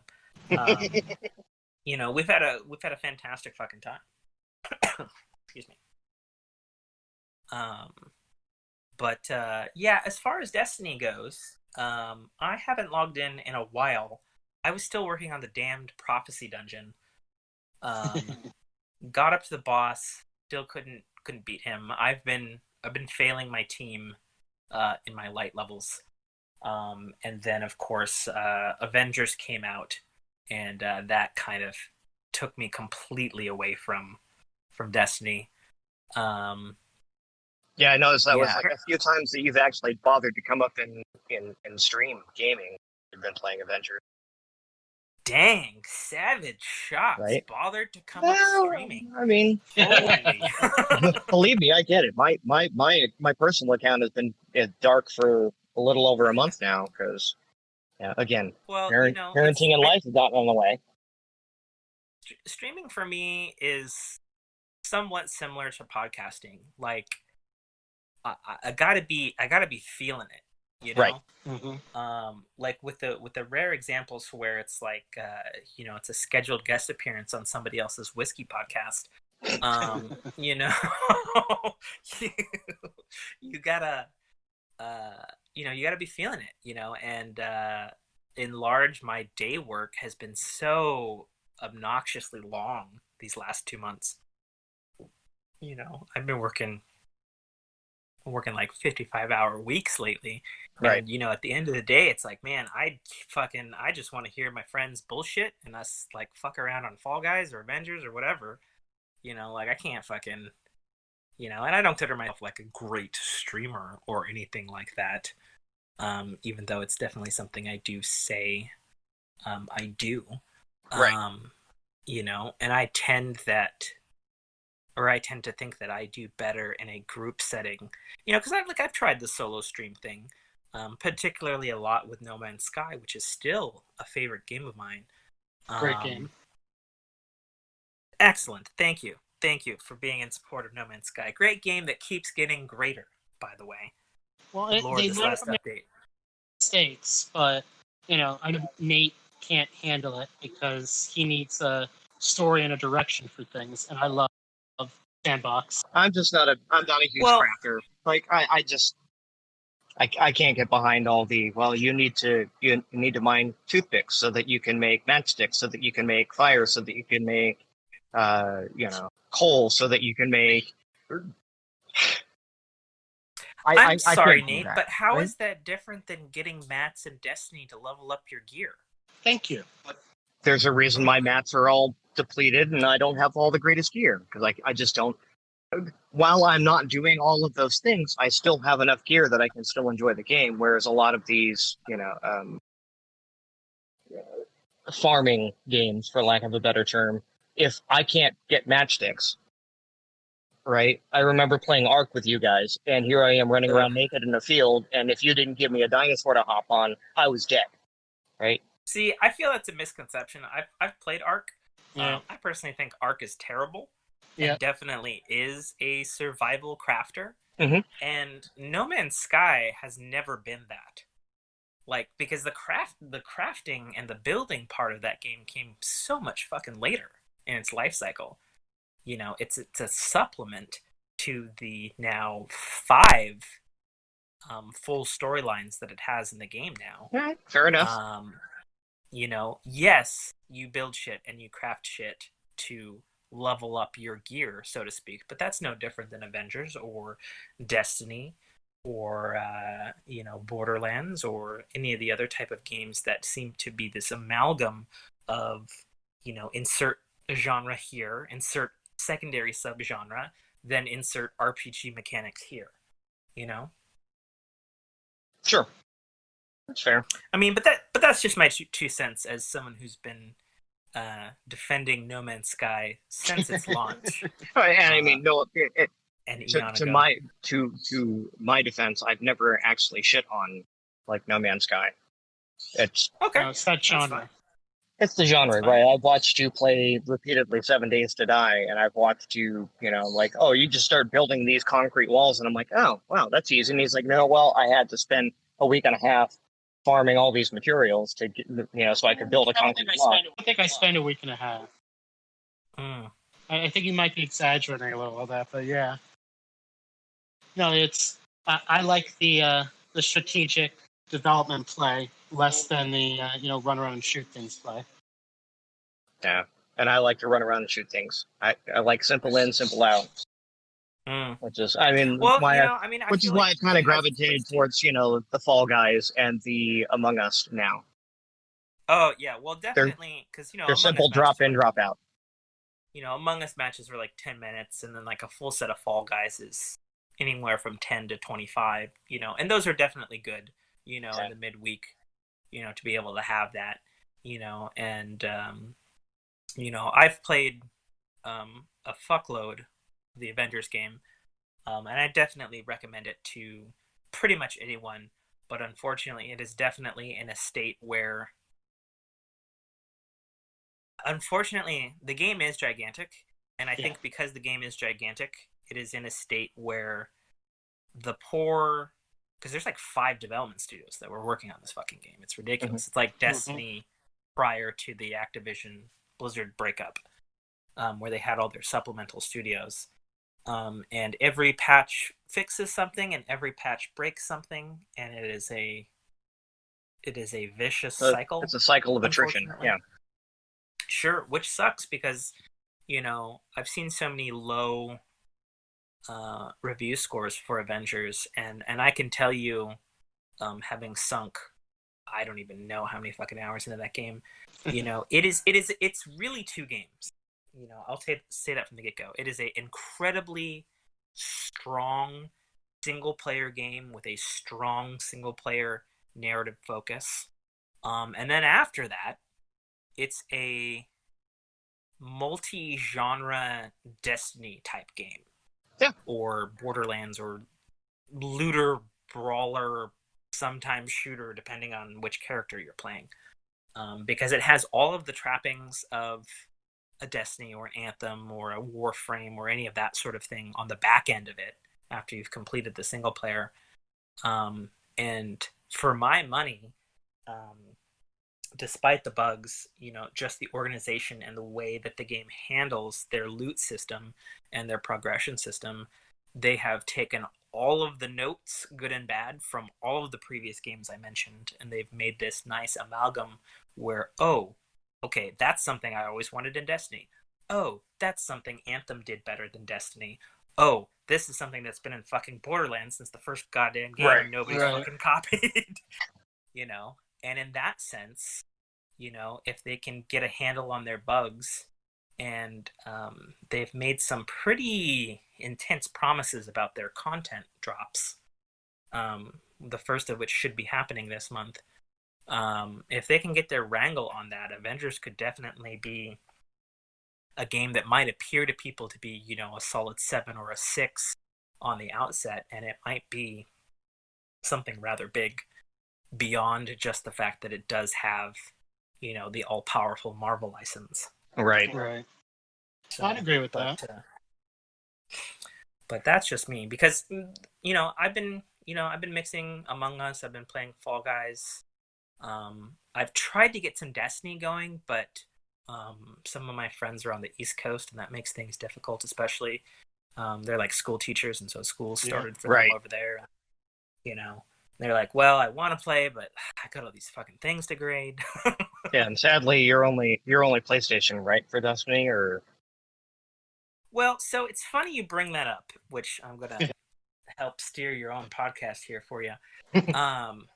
So my girlfriend has secured firmly the Xbox Series X pre-order for myself.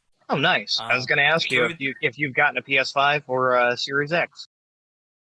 So, man, I got so much to say on this. So, have at you. I want to say that I'm platform agnostic, but I feel like I change almost every generation. Like the Xbox PS2 era, I was firmly in the Xbox camp. Mm-hmm. In the 360 PS3 Wii era, I was firmly in the 360 camp, but with a little bit of PlayStation 3 because it had some killer exclusives. Mm-hmm. Even though my fucking PlayStation 3 hates me. In fact, that's why I named my PSN ID Linux is the Demon, because as we all know, PlayStation 3 ran Linux. And my fucking PS3, which is still sitting in front of me, by the way, fucking would crash like nobody's business. Oh my god. And then this generation, I've been firmly PlayStation. PlayStation 4, is such a solid system compared to what Xbox was offering, at least in the beginning. Because like we all know, Microsoft is able to make something shit and then make something great again over time. Right. Yeah. But I mean, I'm the Xbox wonk in general. Absolutely. Right. Absolutely. And I think the only reason that ChewDada here ever sold his PlayStation was me and my wife and most of the friend base that we had played on Xbox. Yeah. For the longest it's time, funny. I was PC Master Race. Mm-hmm. It's funny because all my OG Xbox and my 360 friends, all but one that I can think of, moved over to PlayStation 4. Yeah, and I was right there. It's very interesting. because obviously people switching consoles informs one's decision if you have a really tight-knit group. Right. And it's, and I've said, privately to my little gaming group that I play with routinely, whether I'm on stream or not, if I had $1 bazillion, I would just get everybody in that particular group an Xbox and a Switch, so we can just fucking play all the games, and there's no barrier. And I think that that's something that has become extraordinarily appealing for Xbox this come around, even though we're right at the dawn of a new era. And I think the thing that, because I feel like I've been such a pro PlayStation 4 advocate this generation, and I was definitely, I have a VCR Xbox One, and I have an Xbox One X in front of me right now, and it really wasn't until Xbox made their change to the Xbox One S that you started seeing a substantial change, because I'm one that pays attention to how well a game runs, and when every fucking multi-platform game ran better on a base PS4 than the VCR Xbox One, or more times than likely the One S, and it really wasn't until the One X where they're like, nah, we got fucking power now, and we fixed whatever the fuck our problem was in our game pipeline. Because like I played 2016's Doom. I think I rented it on Xbox One, and it was not a good experience, and I ended up playing it on PlayStation, and I ended up strangely playing it on Switch, which was a weird backwards experience that somehow ran better than the Xbox One version. Right. But then, at the beginning of the year, I had Doom Eternal on my Xbox One X, and I knew out of the gate, because I pay attention to Digital Foundry and things like that, that it just fucking ran tits way better on the Xbox, and if it's a single player game for the most part, I know it's got a multiplayer component, I've actually never touched it. Right. But it's like, okay, I'm playing Doom, like I want the fucking baddest assest experience for Doom, because I remember back in the days being with my cousin with this bastardized PC rig that was exposed in a cardboard box with a giant heatsink, running Doom 3 at max settings. It's like, it's Doom. It's tradition to run it on the best thing. Oh, God. So it's interesting because I'm not getting a PS5, at least out of the gate, and Sony has bungled their messaging for PS5 so fucking poorly this year. It's insane to me, because they're repeating the exact mistakes they made with PS3, like all those years ago. And I don't know if you guys remember, but like 360 came out early. Yes, it had overheating problems. Yes, they pretty much fixed it, a year and a half down the production line, but 360, they had the network infrastructure, they had the games, they had the online, they had, for lack of a better term, the cool factor of that generation, and PS3 was this fucking $600 thing that crashed routinely for me. Played amazing games like Metal Gear Solid 4, which, as far as we know, is the last fucking place we'll ever see Metal Gear Solid 4. I'm a Metal Gear guy, But, like, God, the online sucked so bad, and there was the hack. I remember the hack on PlayStation 3. I remember the day, because I was playing Infamous 2 on PlayStation 3 when they had that huge hack from, what was it, Lizard Squad? And people probably stole my account information and credit card stuff. And I was playing Infamous 2, and they had this little, like, online thing where people could make, like, kind of like Halo 3 Forge-ish type levels in Infamous 2, but it was connected online, and it just, like, I was, like, mid-playing, and it just went off, and I thought, oh, that's weird. And I had shitty internet back then, so I was like, okay, so this fucking router again? And then I was looking online, and then it's like, oh, they've been breached. Fuck. You know, and it was 3 months. Everybody fucking forgets this. 3 months that the Sony network was down. Meanwhile, Xbox was just like, we're cool. Right. Yep. You know? Well, I think what Xbox is doing great this time around is less about the hardware and more about the flexibility. Like the Game Pass thing, I think, is the winning part of it, not the hardware. Yeah, it's insane because on November 10th, you can get, you know, an Xbox console for $30 a month with Xbox Ultimate Game Pass, which includes Xbox Live, 35. thousands of games, and all the EA games. And then I just read just a couple days ago they've thrown in fucking Crunchyroll. Yep. Are you fucking kidding me? Right. Holy shit. Like you can't even look at that and go, that's a terrible proposition, because it's not. You know? That'd be like if somebody was like, hey, you can get HBO Max and Disney Plus and Hulu and Netflix for like, I don't know, $20, you know? Right. You'd be like, sign me up, right? And we're gonna give you a player that plays them all in 4K 60. That's true too. Right. Like know? that was the cream on the crop, the cream on the sorry.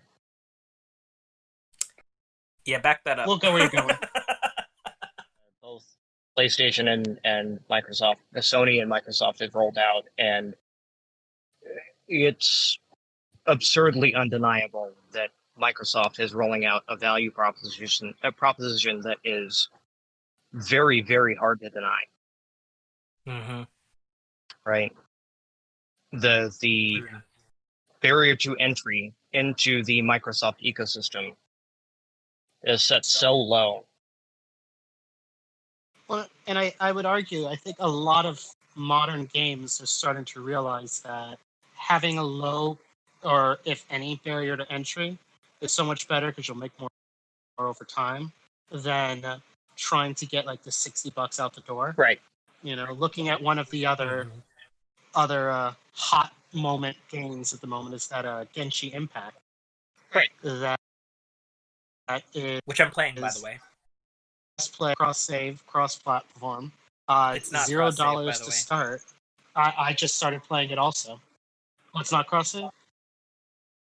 It is not cross save, unfortunately. It is locked to platform, which is terrible. Oh, because I play it on my phone and my computer with the same account. So the phone and computer are... So here's how it breaks down. So, because I have it on, as we've stated, you know, I'm an Apple guy. I've got it on my iPhone, and I've got it on my PS4. So Android and PC are copacetic with one another. iOS and PC are not copacetic with one another. Neither is PlayStation. Mm-hmm. Yeah. And they had some sort of thing like, you know, well, Sony's going to be Sony, so it's locked to their platform. But I would really love for it to come to Xbox, and I think it probably could. I don't see any reason why. Again, just like Fall Guys, that game is on Unity. And by the way, the best fucking looking Unity game I have ever seen. It runs crazy good. Right. Like, whoever's on their tech team really outdid themselves, because I can hold up my iPhone, which is a couple years old at this point, compared to my 4K TV on my PlayStation 4 Pro, and I'm like, Jesus fuck, these look identical. Mm-hmm. Like, and they're both running at like 60 frames a second. I'm like, holy shit, you know. But that's also getting a little bit off topic, and I suppose we could probably spend some time talking about Genshin. We could spend a ton of time on it. We are talking about, you know, the forthcoming next generation console generation. I mean, we're talking about in overall the shift to a games as a service, right? Mm-hmm. That whole model, and how Microsoft is kind of bought all in on. We don't care what you play it on, as long as you buy into our Game Pass. Yeah, you buy it from us. Right? Well, and it's crazy, because if you think about it, there's been tons of games as service thing prior to Games Pass. You know, there was Gaikai, which of course Sony famously bought and is now their back end for their PS Now service, which I've only tried a handful of times, and it is garbage. Let me tell you. Mhm. NVIDIA Shield has had streaming stuff for a while. Of course, Nate. Google Stadia came out last year. Amazon just last week announced their Amazon Luna Yeah. game streaming service, which I would say has a chance in hell of being good if they hadn't announced it right before a fucking new console generation. Right? Like, Yeah. what asinine person is just like, cool, we're not going to call it anything related to Twitch, our most popular Amazon gaming product. Right? Yeah. We're going to call it fucking Luna, and it's going to look like the 3 balls from fucking Brainiac's logo from Superman. And we're going to be purple and black because that's kind of like Twitch, so we're giving a wink and a nod to the Twitch people. Right. And by the way, we're going to have our quick resume feature and all these features that Google Stadia was talking about integrating into YouTube, which, as far as I know, and correct me if I'm wrong, because I did not test that aspect of Google Stadia, Nate. Never happened. They didn't. Never happened. Never fucking Yeah. happened? It was pie in the sky? Yeah. There's a reason I finally canceled my Stadia subscription. So I'm done. I'm done with it.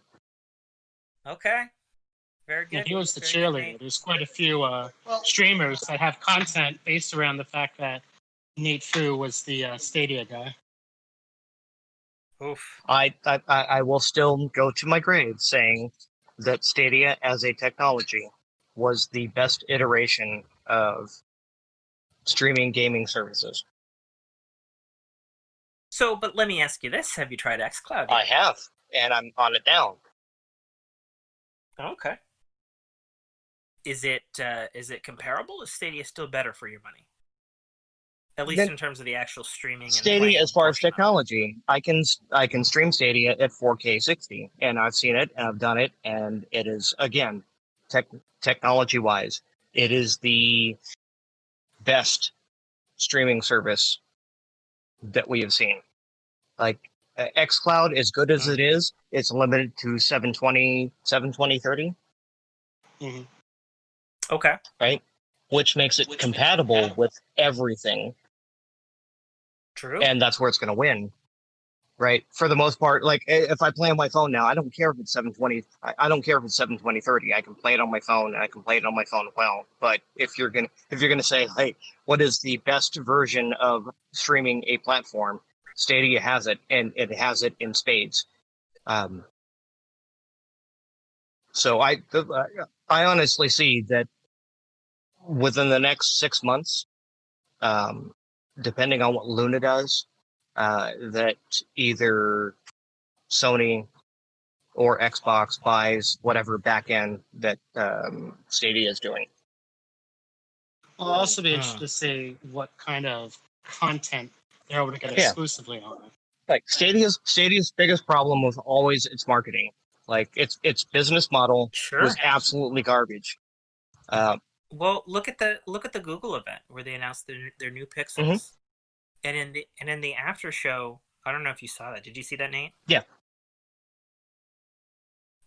In their after show with whoever that fucking exec was of marketing was talking about how they needed a game streaming service, and didn't mention Stadia once. Right. And he works at Google. Right. And I was just like, how is that possible? Or the fact that Google just put out their newest Chromecast with Android TV that runs Chrome, whatever that debacle is, right? But it doesn't support Google Stadia. Yeah, because people had it at Home Depot a week ago. Right. Like, yeah. Google is a giant of the industry, to be sure. But their communication between divisions is the worst I've ever seen. Well, again, their marketing is It goes in garbage. cycles. Like Microsoft used to be the demon of everything, and now they're actually pulling their act together. And I've seen more, beyond the fact that the Xbox and then Office 365 and all those sorts of things, there's already ties in so that you can save your Xbox xCloud content to your OneDrive and pull it up into any other Microsoft account from any device that you're on, or any Microsoft product. And again, conversely, if I want to still be a Stadia wonk at this point, I canceled my subscription. Right? I can still log into my Stadia account, go in, and say I'm not playing any of your other free games, but I do play Destiny.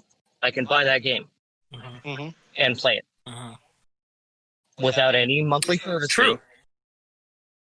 True, but the counterpoint to that is, Destiny and all of its expansions are on Xbox Games Pass Ultimate. Sure, and that is why I canceled my Stadia subscription and I went Game Pass Ultimate.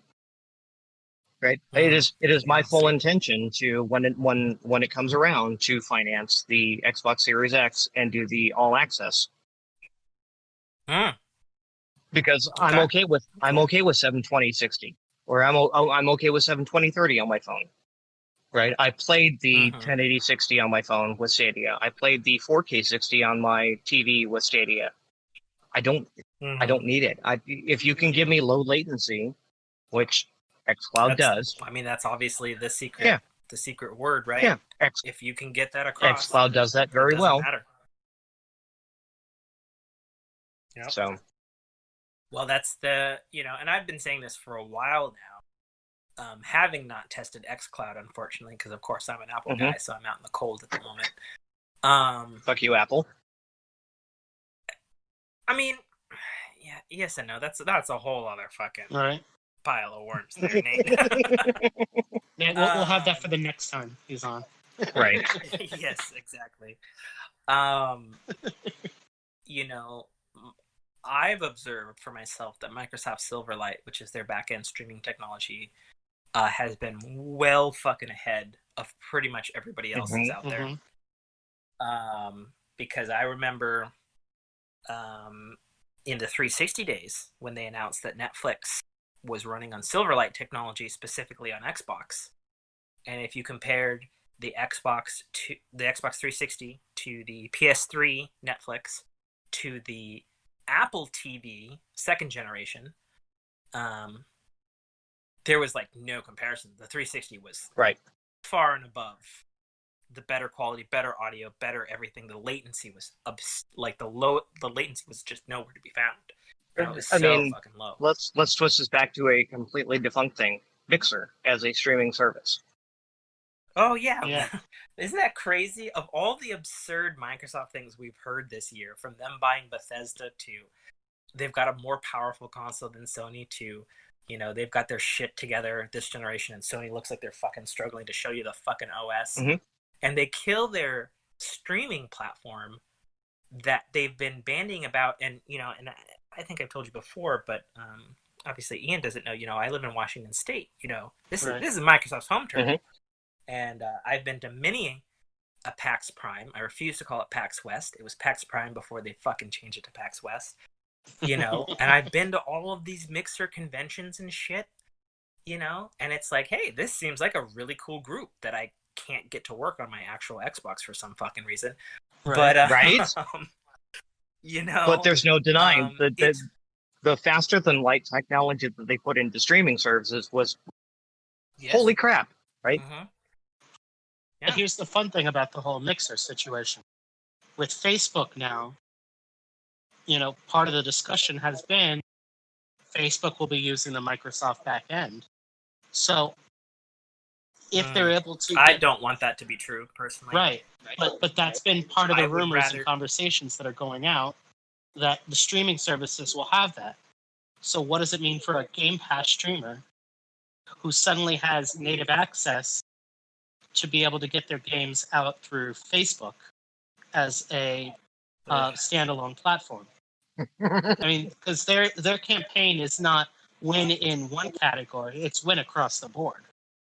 So if they sacrifice absolutely, and that's the Microsoft way. Really, is dominate by all or not at all. Exactly. And with all the struggles that Google has been having with Stadia and them basically dropping the ball on a bunch of stuff, I'm sorry. The reality in my brain says at some point in time, Microsoft buys the Stadia backend. Wouldn't surprise me.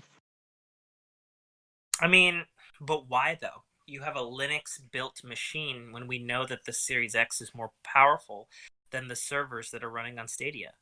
And we know the Series X has been designed also as a secondary server. Well, I guess we'll see Like, how that that was works part of their announcement. when xCloud drops off the. I guess they're running their entire cloud service off of Xbox One S's, Yeah. right? Yes, this initial offering, but come November, the Series X line is supposed to come online. Mm-hmm. Is what is my understanding. I could be wrong about that, but that's what I've been led to believe from. But even if everything they run the Microsoft's been showing entire this year. xCloud off of Series One S's or Series S's, sorry, fuck you, Microsoft, and your naming. Ugh. I mean, Right. you're never gonna hear me defend their naming Right. convention, because their naming convention is fucking dumb. Right. It is ridiculous. So I mean, if they can put that back end up right, yeah. Yeah. Side story, completely different tangent. Many years ago, I actually put automatic doors in one of their Xbox Live server facilities. Okay. And that was like completely wacky. Because it was in the middle of a suburbia, and there was like this giant fucking Costco warehouse underneath this suburbia, and there's all these, Microsoft servers, and I was like, what in the fuck? This is some weird X-Files shit right here. But I remember, I was putting in doors because the way they do, or at least in that day, obviously that was a while ago, that would have been 360 era. Mm-hmm. The way they controlled airflow was with hallways and doors. Yeah. And so doors were being used to control full airflow to the Right. server farms, because of course they generated a fuck ton of heat. And I remember asking a technician while I was doing my work, I was like, hey, what are these? Are you allowed to tell me what these servers are for? And we're talking like many Costco's stacked on top of each Right. other. Somehow, for some Yeah. reason, underground below a suburbia. I don't know why. Temperature And I was control. just like, what's this for? And he's like, oh, this is Xbox Live, dude. And I was like, oh, no shit. Right. Yeah, the further you can Sorry. bury it in the ground, the more temperate the control can be. Oh yeah, absolutely. It was just wild to me, because it was so unassuming. You would never guess Right. that it's like below a fucking town. Yeah, I've seen my share of server farms, and Oh, I'm sure. Yeah. All right. So, I guess the thing on Xbox Series X and PlayStation 5 is Microsoft has purchased and maneuvered both the public opinion and their opinion, or people's opinion, of Xbox into such a, we're almost in checkmate position. Mhm. It's unreal in comparison, considering, I think, it would be hard for anyone to defend that, Xbox definitely lost the war this particular generation with as a whole. PS4, Xbox One. Yeah. The Xbox One, PS4, is 100% Sony. But as is traditional with the pattern of Sony, it's repeated potentially. Obviously, we'll see how it plays out in November. It's potentially repeated 3 fucking times now with Sony. Right. We had PlayStation 1. PlayStation 2 dominated that generation. No doubt about it. No question about it in the sales. Sure, it didn't do as much as Xbox or even GameCube, but it was just a behemoth. And then they got cocky and were like, okay, cool, get a second job to get a PS3. And also our system's difficult as fuck to develop for. Mm-hmm. And then that backfired tremendously, to the point where they're like, okay, the PlayStation 4 only plays games, and we've worked with developers and people, and our hardware is actually like way substantially better to develop for and more performant than the Xbox One. And now we're seeing this interesting, at least sort of on paper, because now we're starting to see all the YouTubers who are playing their early Series X's that Microsoft's been just like, we are so fucking confident we're giving it to people like early. Microsoft has said, we have bet the farm on next gen RDNA 2, ultra fast SSD, this strange arrangement of memory of different speeds, and I don't know if any of you guys saw, but in the very beginning of the year before COVID hit, they were showing the teardowns of the Xbox Series X in like January. And then they were showing the lab dudes who built the thing, and they were like, you can like play a game and then unplug it and then throw it in a box for a week and then plug it back in, and then within 10 seconds you're back into the game. Right. Like unpowered, and then they showed it in the desert, and they were like, we were trying to make sure the thermals were working correctly, and it was working perfectly fine. So we maxed it out on our end with our little controller, and then we threw dirt on it. And then we left it in the sun all day, and it was still performing like a champ. Yeah. Meanwhile, you heard absolutely nothing. Say again? I was going to say, we'll see how it survives N8FOO's kids. Okay. It's your test. Sure. Absolutely. And then we hear nothing out of PlayStation until, July? Mm-hmm. And it's like, okay, cool. We've shown footage of games, which definitely artistically look better than anything the Series X has shown. And we've got this insane, weird, wild design of this thing. Right. And then we start hearing, oh, the console is fucking huge. You're going to need an optional roof rack helicopter pad to put this thing into your entertainment center. And there's some pictures that cropped up this week of some people in Taiwan or something, and they were showing, supposedly, of course, a PlayStation 5 model next to a Switch and an Xbox Series X and stuff, and it is not only every bit as fat as the original PlayStation 3. It's massive. But it's so tall. It's huge. You're buying basically like a small Alienware desktop computer. And you have to wonder if, on paper, the Xbox Series X trounces everything that the PlayStation 5 is doing, minus, of course, the SSD speed that the PS5 supposedly has 2x the speed of. Right. Why the fuck is it so big? Right. What in the fucking hell? Because if you look at it, all of consoles, with the exception prior to this of the PlayStation 3 and the Xbox One VCR edition, they've always gotten smaller. Right. Right? Always gotten smaller. It's very odd that it's bigger in any respect. We understand why the original PS3 was big, because I don't know if anybody's seen a teardown of that. It's got a giant fucking heatsink in it. Right. Ironically, not dissimilar to the one that I mentioned once about my cousin building a PC for that Doom PC setup all those years ago. And then we all know why the Xbox One VCR was huge, was because they're like, no, we're not doing another Red Ring. Fucking slap a giant fucking heatsink and fan in it. Right. We're not taking any chances this time.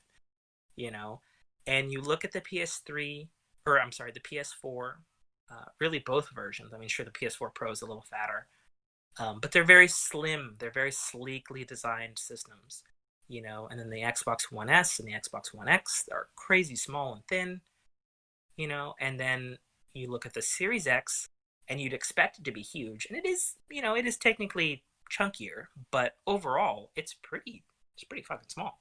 So if I were to put you on the record right now, between Xbox and all of the family of things that they're giving you, right?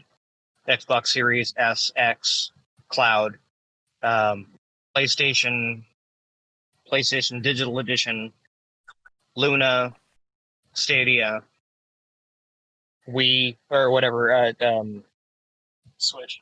Nintendo Switch Pro. Where are you throwing your money at this point? Well, I mean, I've already stated there's going to be an Xbox Series X hopefully on my doorstep November 10th. So my money's going on Xbox. But I mean, here's the thing at the end of the day. Like at the end of the day,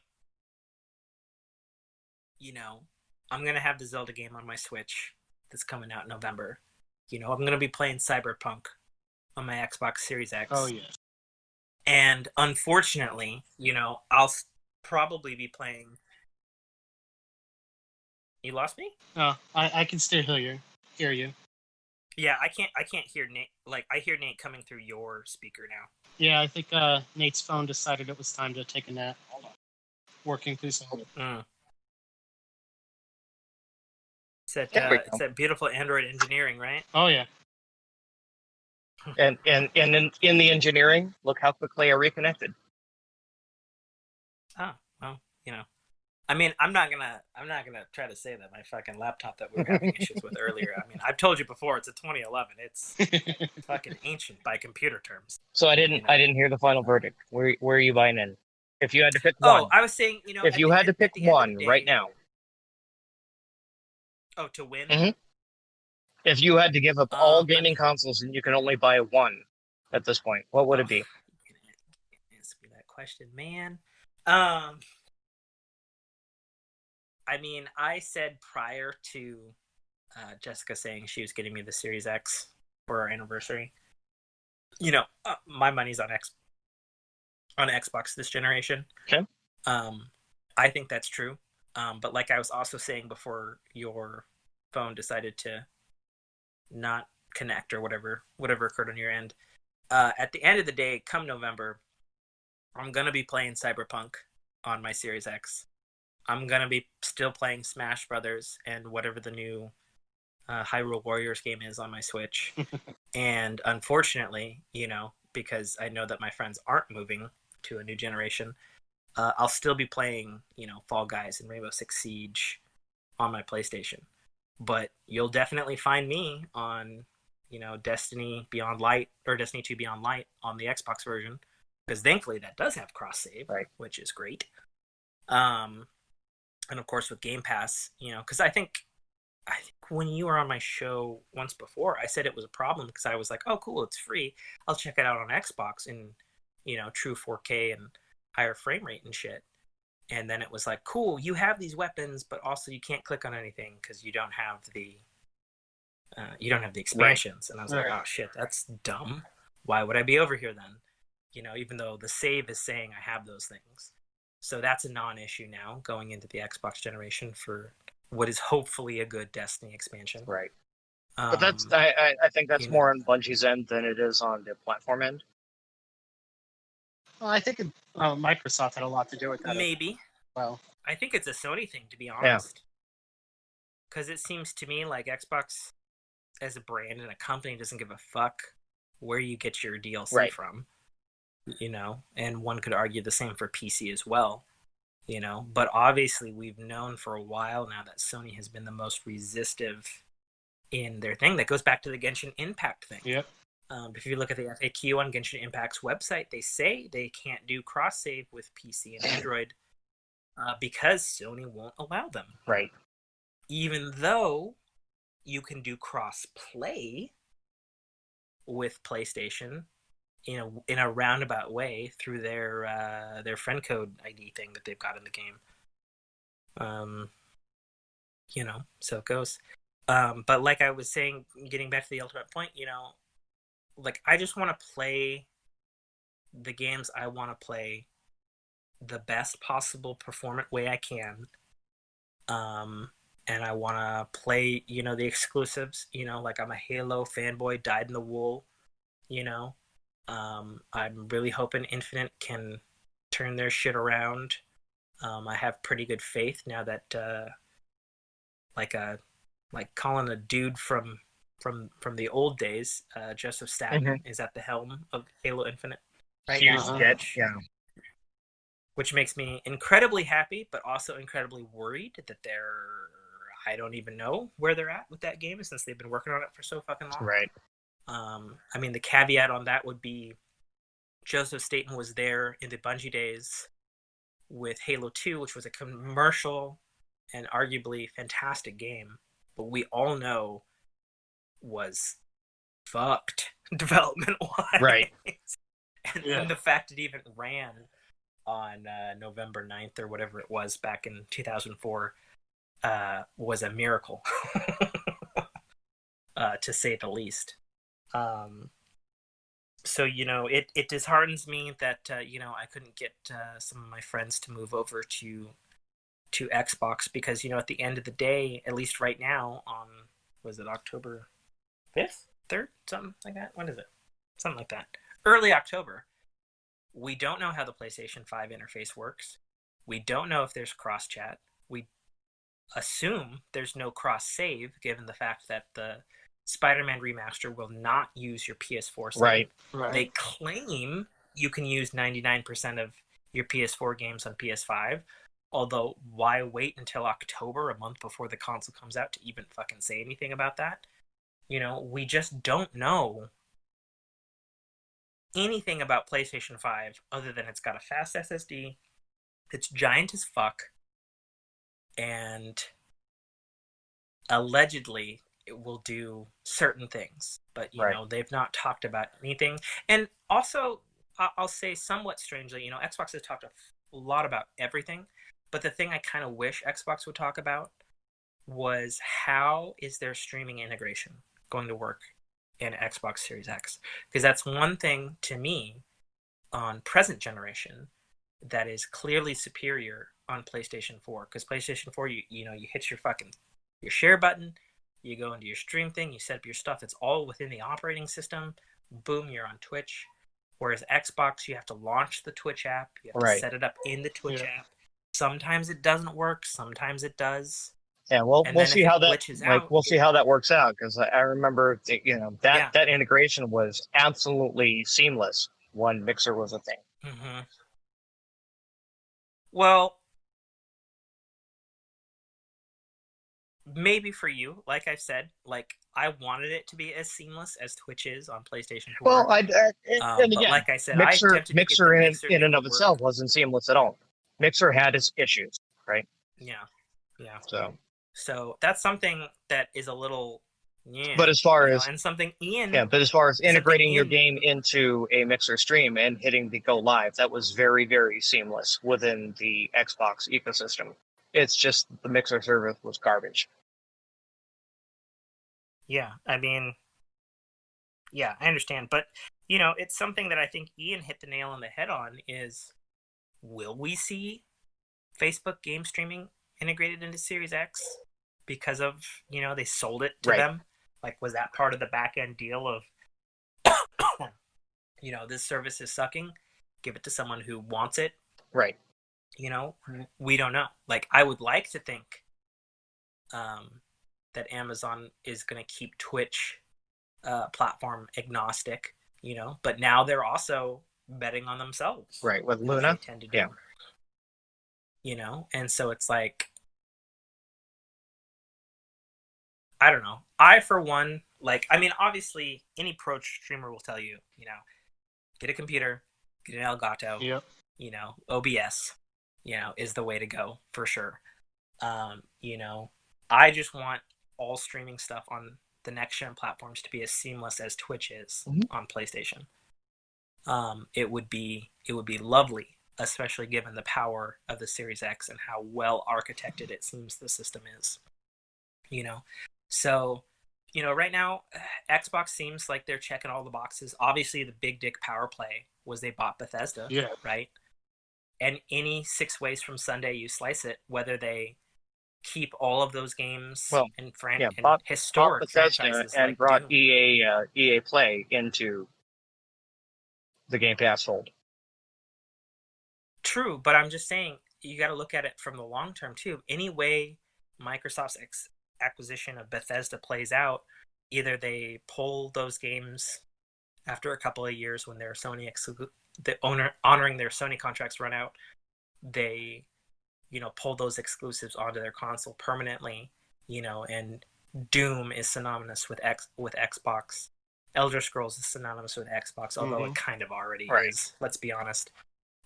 Same for Fallout, and then all of these others like Dishonored and Evil Within and Prey and all this sort of stuff. They could pull it and make it all exclusive and do the Sony move, force you to go to Xbox or PC for these experiences. But Microsoft, as we all know, like I said earlier, they're in it to dominate in all areas or not at all. Right. You could see a future where, cool, you can get it on PlayStation 5 for the exorbitant price of $70, or $10 on your Xbox or PC. Any way you slice it, Xbox/Microsoft wins in that scenario. Because something that was very interesting to me, and I didn't know until this last week, heard it on Colin Moriarty's Sacred Symbol podcast, where he was digging into the financials of Sony and the Bethesda purchase. And the Bethesda purchase from Xbox was what, $7.4 billion? Yeah. Sony only has, as a whole company, mind you, so we're talking movies and everything, cell phones, computers, all the shit that Sony does, only has $5.3 billion to play with. So the Bethesda purchase was more than the whole fucking company of Sony, and Microsoft paid cash, and there's rumors that Xbox is not done acquiring stuff. Right. Oh, yeah.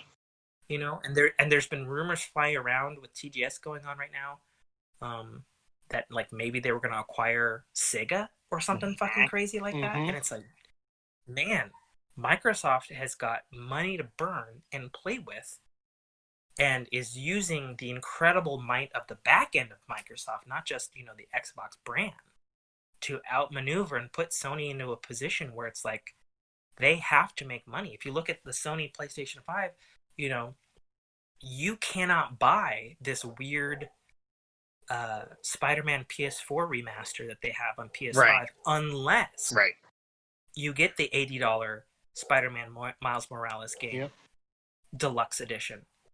Also, complete surprise to me, which is surprising considering their statements in July of, we're next gen only, we don't believe in fracturing our market, and they're like, but by the way, Miles Morales Spider-Man also on PS4, and then Horizon Zero Dawn, which doesn't even have a release date, also on PS4. And it's like, oh, you guys have just laid out, you've shown your belly that you guys are fucking hurting financially, and it's I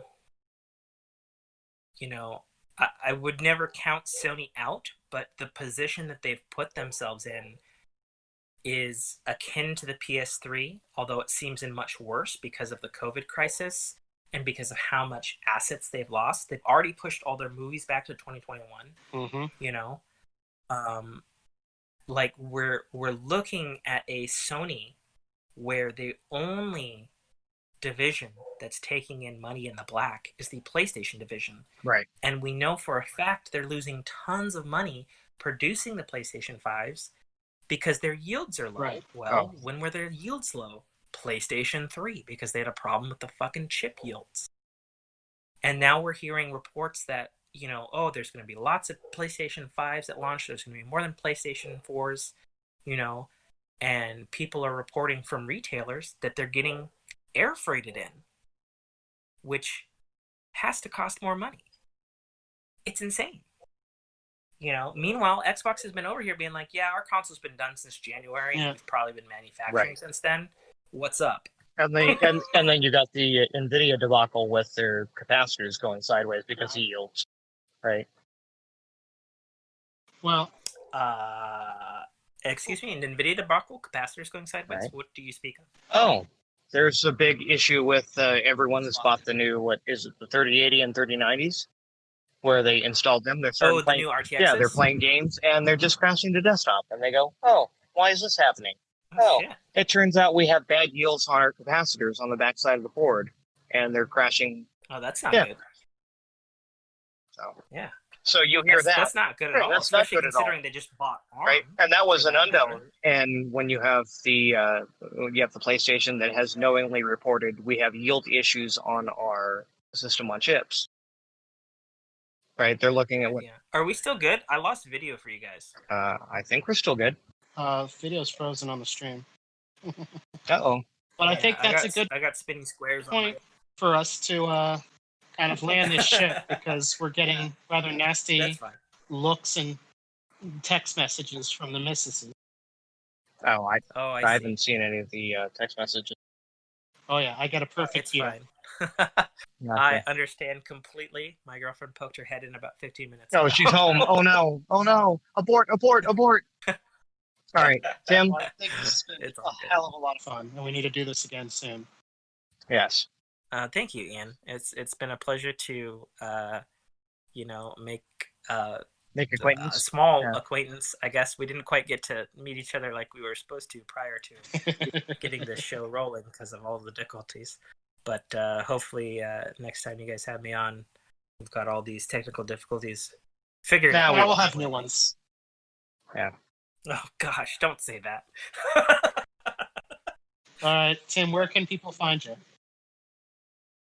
All right, people can find all of my content at www. There you go, your third W there, Nate. dynamicworksproductions.com, where you can find the Fork in Your Ear podcast. Generally, COVID and shit barring problems, weekly topical podcast. You can find my book, The Citadel Arrival, available right now on Amazon Kindle and iTunes iBookstore for only $2.99. Free samples available under my author name, Tim K.A. Trotter. And I'm floating around the Discords and also the Twitters. Tim_T. Yep. Yeah. All right. Well, thank you very much for joining us. It's been an absolute pleasure. Absolutely. Thank you very much, gentlemen, for your copious amount of time and talks about the extra adult things which I have yet to venture into. Well, and thank you for your patience as we figured this out. Exactly. And you can find me on Twitch at N8FOO, N8FOO, on Twitter at GGN8FOO. You can find my partner in crime here everywhere because he got his brain everywhere at ChewDada 2020, and also check out www.debuffeddad.com for show notes, parenting, career and business, life, gaming, articles, and content. You gotta put it all out there. Yeah. So thank you all for listening, and we'll talk to you soon.